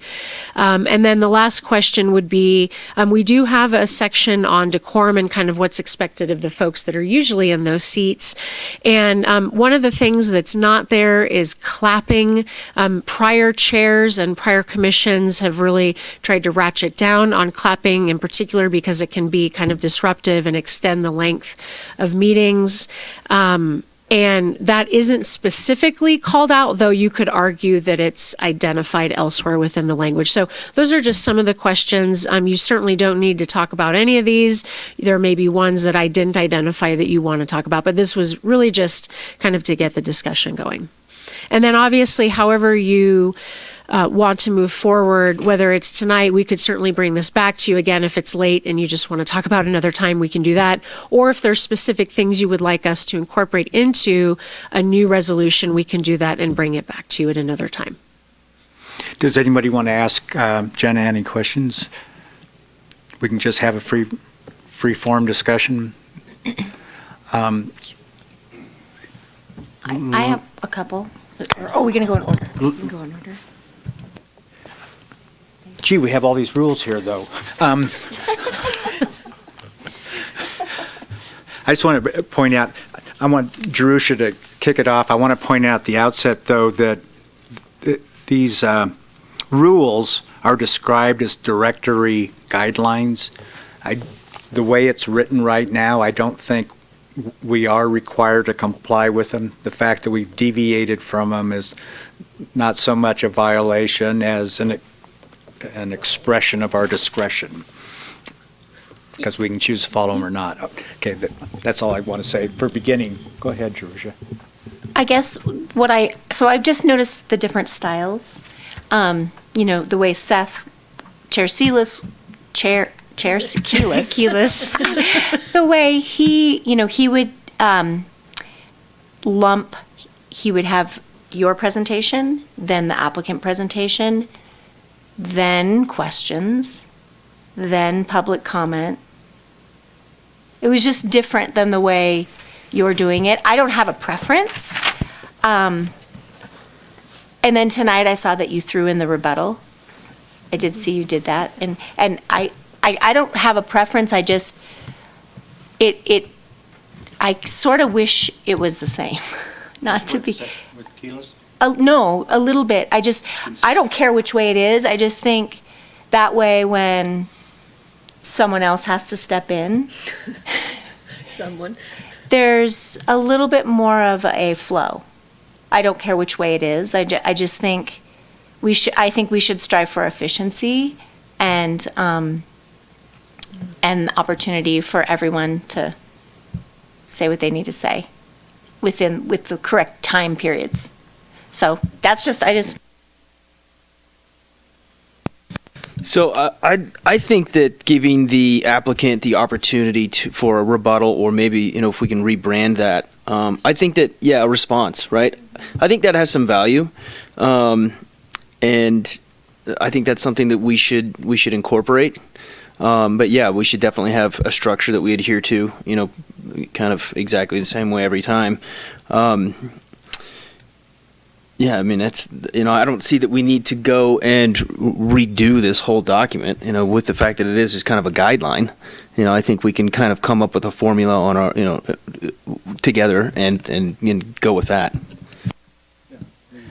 I wonder, I'm probably not, I'm a fairly informal person. But I wonder if what you were saying, Jerusha, about the way it was done before with Seth, where it was staff presentation and then the applicant presentation and then questions, would that maybe help to expedite things and kind of keep everyone more concise with their questions and clarifications, rather than what seems to happen is because we're so sort of informal, we do the staff presentation, then we have questions, and then we might have some more, and then we let the applicant speak, and then we might have some more, and then they come up and they're up, and then we're asking. I mean, it seems like in relation to when I was a commissioner, the first go around, like 12 years ago, the meetings seemed to take, even though we had some really long meetings, they seem to take longer maybe than they need to, because we aren't kind of packaging it up. That being said, I like to allow for flexibility. So like with Susie, and this happens to me too, I may not see all my questions, or something might spark a new question, and I want to feel like even though my opportunity for questions I've had it, I can come back and ask a couple more. The door isn't closed for that agenda item.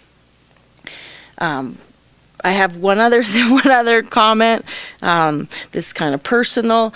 I would advocate specifically when meetings there aren't a ton of people, there isn't 20 people lined up for public comment, and let's say public comment has been closed and a member of the public has rushed in to make public comment, that we would make that allowance and not be so rigid to refuse that person the opportunity to participate, given they might have something important to contribute. I did see in what we read that the other commissioners could say to the chair, hey, I'd like to hear that person, and that chair wouldn't just make the unilateral decision, as has been done in the past, to not allow public comment to be reopened. So that's my, I did have input on that issue.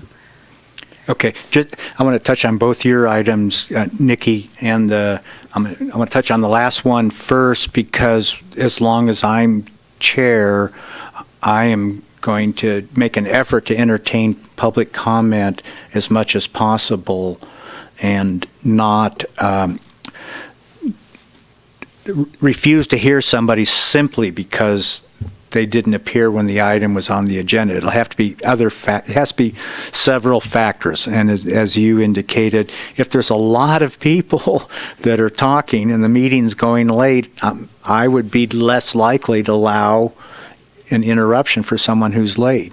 But if it's only a few people that have made comments from the public, I'd like to hear all the comments. The second thing, on terms of questioning, just tonight, trying to follow the sequence that's in this guideline, I found was fairly cumbersome. It's hard to distinguish between a clarifying question to staff and a question on the substance or what have you, an interrogating kind of question. So you're talking about on page 5 of 12, where it says generally public hearings shall Yes. be conducted in the following order? Yes. Okay. And in terms of staff applicant, I would like to see the applicant have the opportunity for a response. I'm fine. I agree with Dave. We can get rid of rebuttal, call it something else, reply or response. And that's not even that would just be something we changed online. Anyway, that's how I feel about it substantively. Those are the two big things. The way I see it is the way I think Dave just described, sort of staff applicant, public comment, then applicant / staff. Staff makes a presentation, applicant makes a presentation, public then has the benefit of all of that for their comments, and then the applicant gets an opportunity to respond to whatever criticisms the public threw out at them, and then we get a chance to question the heck out of the staff and the applicant. And I would agree. Sorry. I was going to say, with regards to opening public comment again, I think we need to be cautious with that, because after public comment is closed and we start getting into other questions and so on and so forth, and we decide to allow somebody else to speak, there could be an argument made that anybody else that wants to get up and speak again for public comment. So I think depending on whether an issue is a meeting is heavily attended or very contentious, that's something that we should be very judicious in our approach and with caution. What the other commissioners and if they're going, don't do it. Wasn't there a provision in the current thing that said that the planning commission sort of had to have a majority vote on that? Or did I make that up? No, that's in there somewhere in the depths of the resolution. Yeah. So that would be a way to sort of mitigate that happening all the time, just if we wanted to do a majority vote on whether or not a latecomer could make a comment. So essentially, if somebody came in and we felt that, and they wanted to exercise their public comment after public comment was closed, we would then have one of the commissioners would have to make a motion, second, and go approve before we would open it up again. That way we could get consensus. Is that what you're saying? That's not what I want. Not as long as I'm chair. No, I don't think it needs to be so formal. I mean, I think it could be as much as the chair looking around and saying, if none of the other commissioners object, I'd like to allow this person 3 minutes. They, clearly want to be here. Yeah. And it doesn't seem to be, an impact. Let me put it this way. I would like the leeway to look around for nods or grunts or something like that without having to do a formal procedure. And if I'm not doing it to the satisfaction of everybody, you form a revolt, put it on the calendar. This is what you'll probably get from me. Okay, I can go with that, I think. And if I don't, let's formalize it. But I don't think we're to that problem yet. And I don't need it to be formal. I was just saying I thought it was already in the resolution that it was. It's directory. See, that's the sweet thing about this. Even when they drafted it, it was like, here we made all these rules, but we don't have to follow them. Okay, so I didn't get to talk yet, so I just want to real quick say I'm in favor of the conclusion, response, rebuttal, whatever you want to call it. I'm in favor of rebranding that. I do think it's a valuable thing. I'm also kind of in favor of keeping the applicant to that 15 minutes and not having a 45-minute applicant presentation. But then having the ability to ask them questions. I am all in favor of having the staff presentation, the applicant presentation, and then questions so that I don't have to try and divide all my questions into who they get, because I'm sorry, I think that takes me a lot of time, and I apologize for that to all of you. Thank you for your patience. And I have one more comment, but I might just hold it. Okay. I'm going to tell you that saying the Pledge of Allegiance sometimes makes me feel very awkward. And I know that Nikki feels the same way. And so it's not that I don't want to say it. I do want to say it. So you can take this or not, however you want.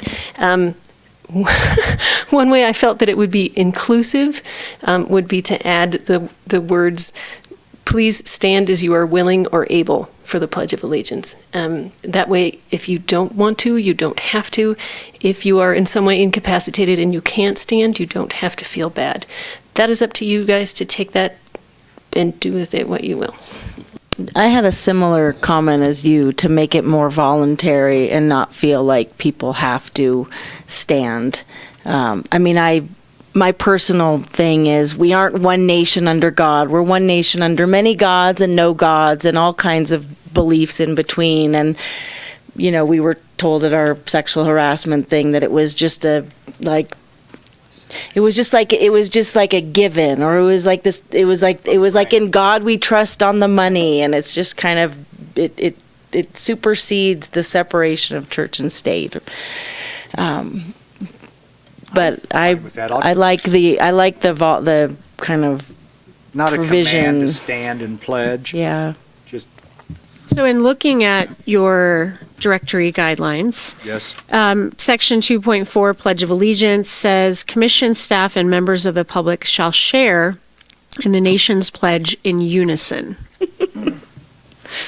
So it doesn't actually say stand or anything else. Or maybe you have something in there that says are welcomed to join us, or join in, or something where it's not a shall. Well, it could just be may. From the lawyer's perspective, we could say may instead of shall, and I'm fine with that. Yeah. Well, yeah, there are people who come and speak for public comment who aren't naturalized citizens, and we've had that awkward moment sometimes where the chair has said, so-and-so, can you lead us in the pledge? And they've said no. So it can get more awkward than that. Yeah. So. Well, that used to happen a lot, was the chair would ask someone from the, I got asked I was like, oh, I'm going to lead the pledge? I don't know if I can remember. I don't think we want to get into any of that, because that does create awkwardness, but I think you're right. toning that down to a may, using some language that's not shall, probably would meet the intent that you guys are looking for. And maybe the wording could be something to the extent of, you're invited to join us in the Pledge of Allegiance.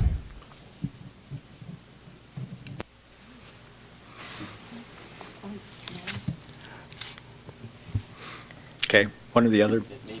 Anyway, but make it maybe, yeah, voluntary, would yeah. And there was a thing about the clapping. Yeah, what do you? I think it's fine to say, please don't clap or hold your clapping. I mean, I've been in hearings where people clapped a lot, and well, it takes up time. Yeah, I mean, I would agree with that. That this is an organized meeting, and this isn't a freaking concert. I mean, if people can be emotional about stuff, that's fine. But let's get out of here. I have to say, when I've seen the exception to that is when kids have gotten up to make public comment, and you want to reward that behavior. You want to encourage that public involvement. So again, I think it should be discretionary for the chair, right? Depending on guidelines. Yeah, exactly. How contentious the meeting is and what's being applauded. Yeah. So. Yeah. See, I think it's fine to put clapping in, because then if it's a problem, we can say, oh, can't clap. Yeah. Section 4.7 says. Yeah. Didn't you read it? Although in the 16 years I've been here, we've had the one person who even questioned the procedures, and that was Molly. So not that many people are digging that deep. So what I'm hearing is for section 2.8, so public hearings, we would change what you see on page 5, and instead it would be, so for order, it would be staff presentation, applicant presentation, you would retain the 15 minutes. Mm-hmm. And staff is actually shooting for that as well. That's our secret. We don't always do that, but we're trying to reduce the length of our presentations. Then you would have public comment. You would have the 5-minute applicant response, not rebuttal. Then you would have applicant and or staff questions from the dais. Then you would have discussion by the commission, and then action by the commission. And that would be your generally followed public hearing order. Yes, here. Okay. Yes.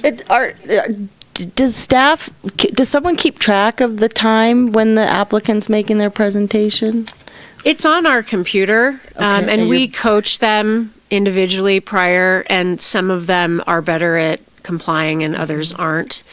And so that's really more sort of if you want to give us the indication of we should be telling them to wrap it up, or some sort of sign of, cut them off, something like that, we could do that. We can definitely track it more closely. Right? I would advocate for keeping there was some applicant talk tonight in the beginning of the meeting, and it just seemed to go on, and I thought things could have been, more concise. Yeah, I almost said, okay, well, my question was answered. Let's move on. Yeah. And then section 2.4. So that's on page 4. Just while Jen is doing that, we were saying we have the old timer that we used to use that, you can push the button and hold it up to the microphone. So if we get into a situation where someone seems like they're going longer, we could use that if you want us to kind of give a cue to the applicant that they're getting their 15 minutes. I thought we were still doing that. I thought we were doing a 15-minute timer on the applicant. We have not been timing them. We've been encouraging them strongly to keep their presentations within 15 minutes as we've been coaching them, and then also trying to coordinate the staff presentations so that there's not duplication between the two, because the redundancy adds to the timing and frankly just gets boring. So we haven't really been regulating the 15 minutes. And then how do you address when you ask them a question and then they do the same thing? Is that another 15-minute start of the clock, or is that a different provision? There aren't any directory guidelines for that process. It's sort of an informal, you ask a question and they answer. And then I would say it's up to the chair to either cut them off or say, thank you, yes. We got it. And I would encourage you to jump in.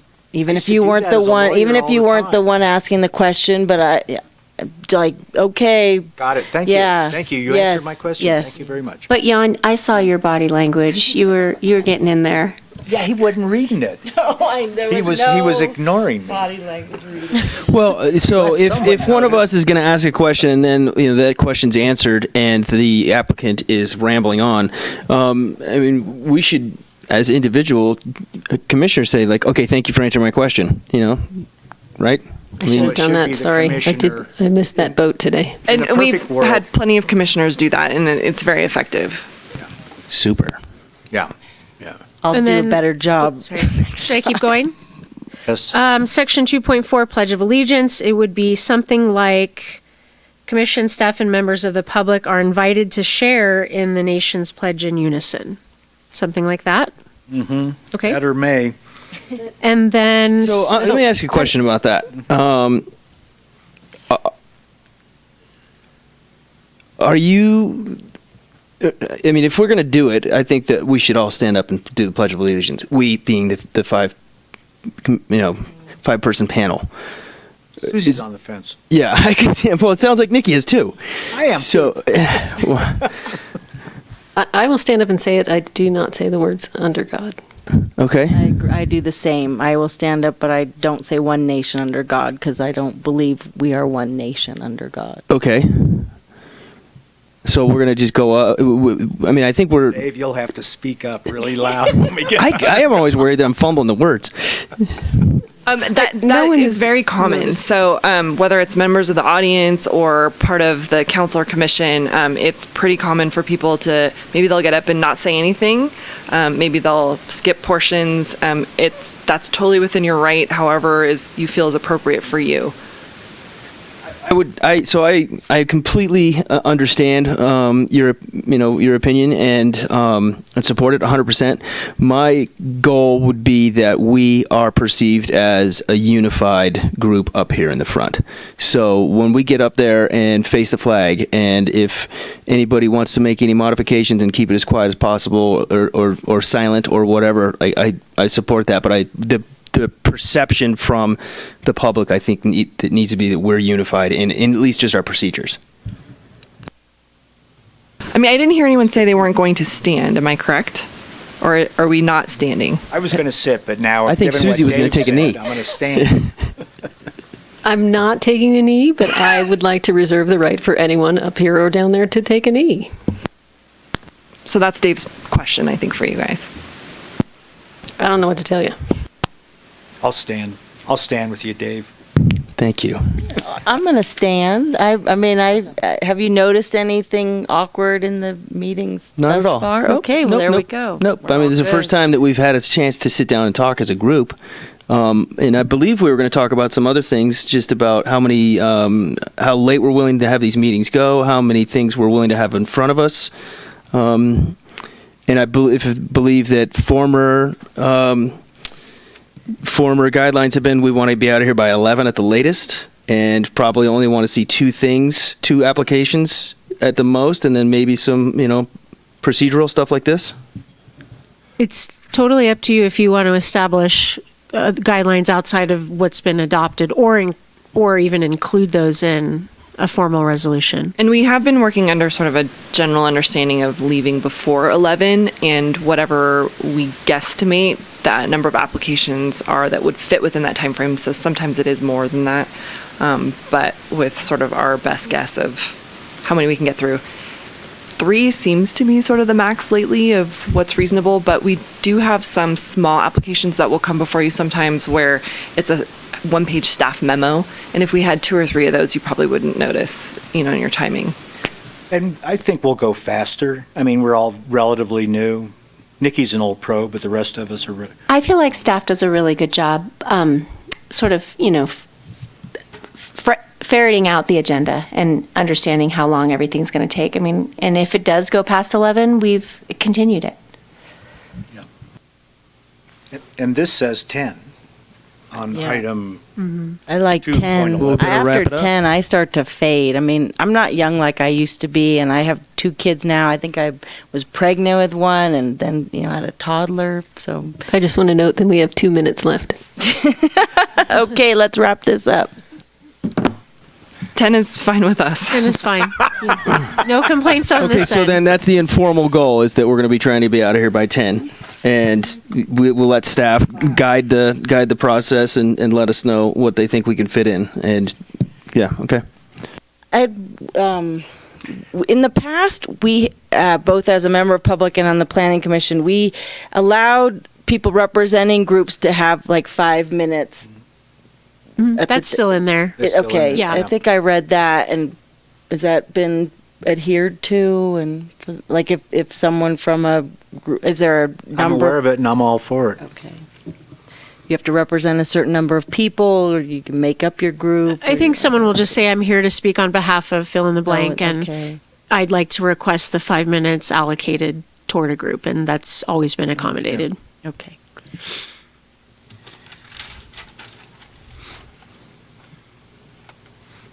Molly's letter had a few more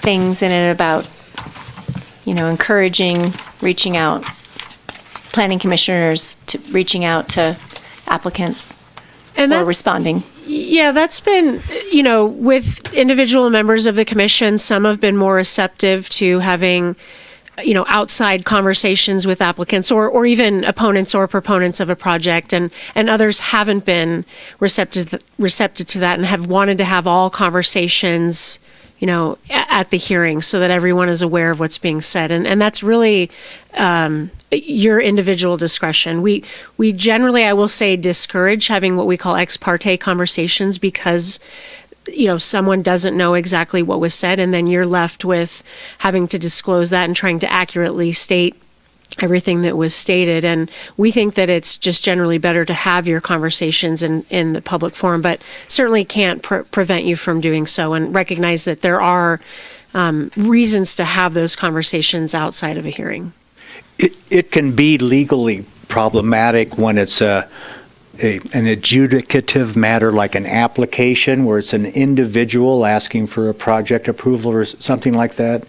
That is considered, it's an ex parte communication. If the applicant's trying to sell you, making representations about certain facts, you better plan on repeating what the applicant told you at the beginning of the hearing.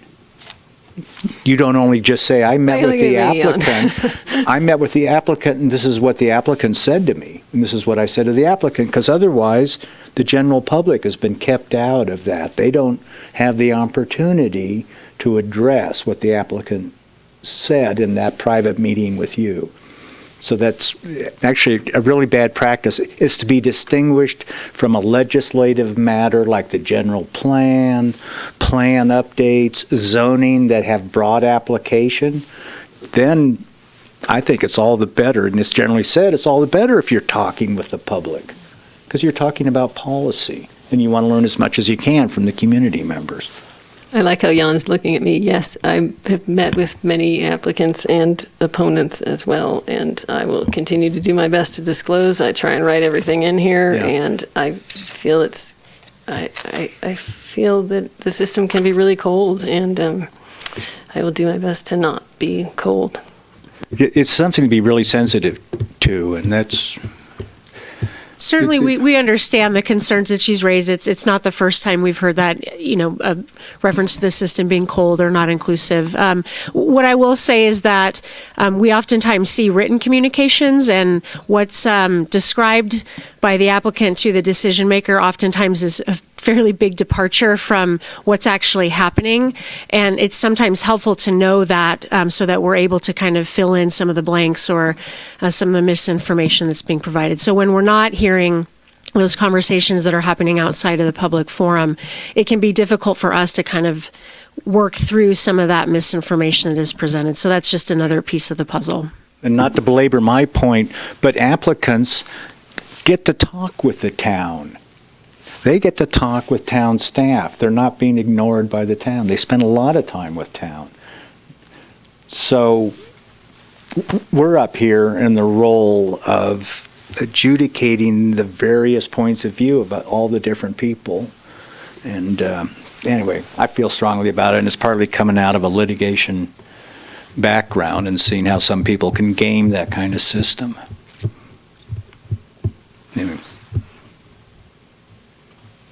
I would just add that for guidance, if you do meet with someone and then when you're on the dais and you're disclosing that, it's really helpful to be pretty accurate in your description so that all the commissioners end up with the same level of information and the detail that you had.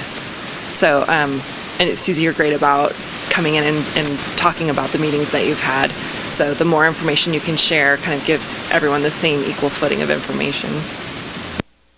You desperately need a new microphone. Yeah, this thing is crazy. We can get you that. Should we try and finish this tonight and then, so we don't have to deal with it again? Okay. Oh, so then the only other item I had was in section 4.7 that you would like to actually add clapping to the list of sort of discouraged activities in that section. And then my thoughts are we could return with a revised resolution with a 2019 date at your next meeting in June and have you review it again. Thoughts? Anyone? Sounds good. Sounds good to me. I agree. Okay, thumbs up. Thank Thumbs you. up. Yeah. Okay. So the only thing left are staff forecasts, and then we'll talk about all the people we talked with. Because I talked with a few people myself. Information items? Yes. Okay. So Please. upcoming commission meetings and agenda items. Few of you are involved in the GPAC. As you're likely aware, there's a GPAC meeting on this Thursday. It'll be in this room starting at 3:30 to 6:30. That's a new time. We tacked on an hour to our GPAC meetings simply because we were running out of time within the original 2 hours. We will be talking all things housing element Thursday afternoon. In June, at your commission hearing, you will be reviewing the draft housing element update.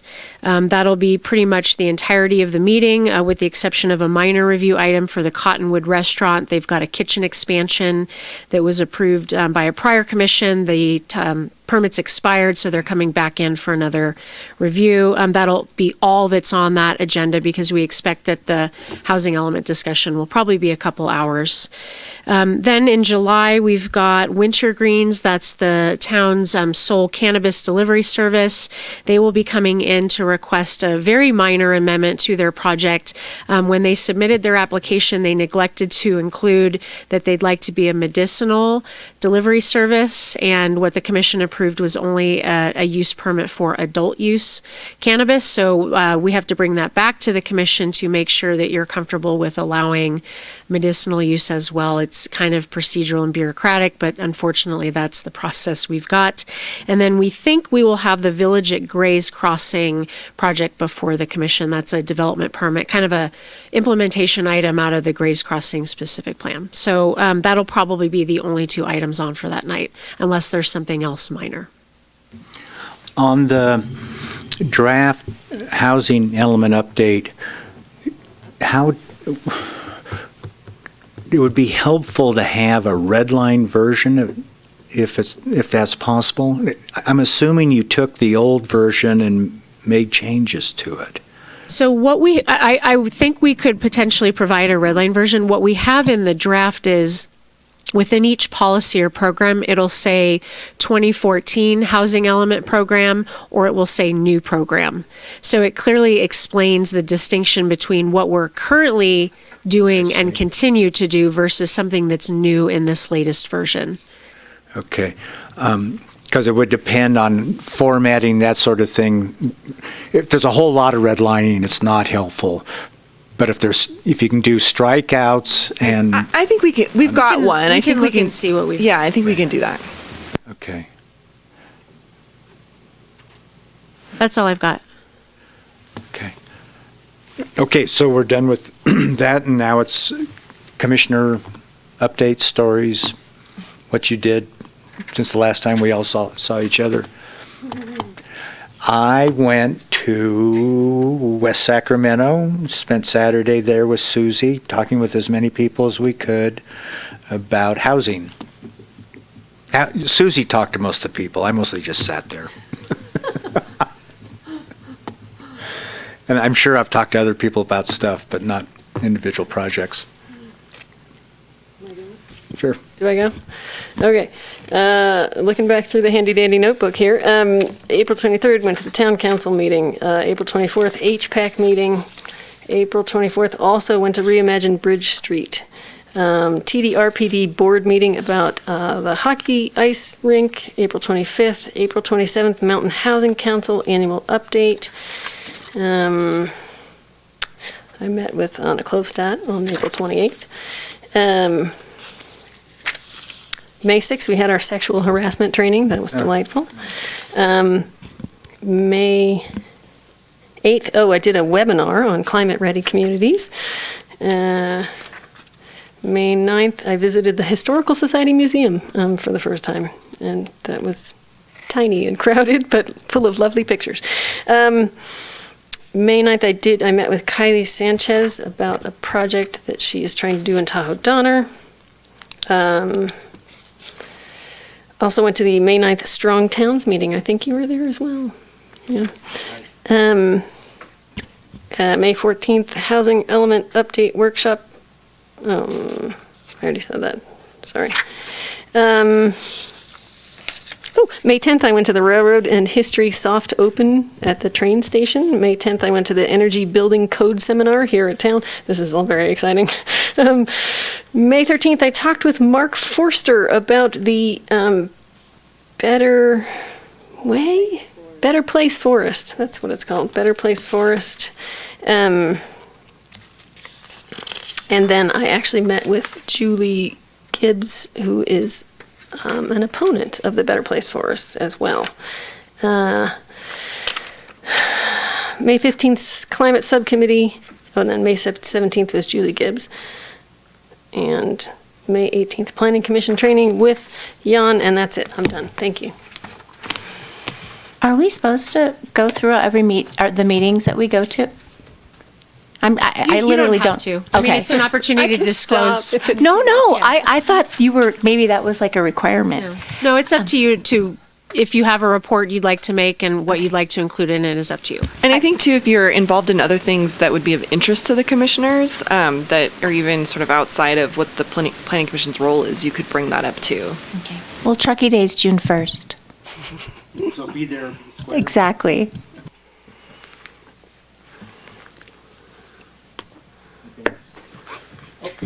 In that case, I was gonna.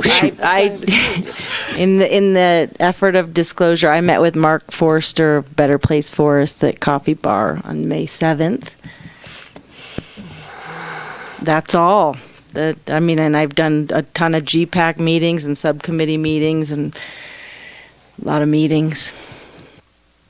In honor of fuller disclosure, Carol Sesko is going to take me on a walking tour of downtown on Thursday, if it doesn't snow. Oh, that just triggered something. Yeah, this is important. This my child is related to this. They did part of the stewardship day on sites all around Truckee. And my son and his classmates went to McIver Dairy, and they picked up 104 pounds of garbage at that site.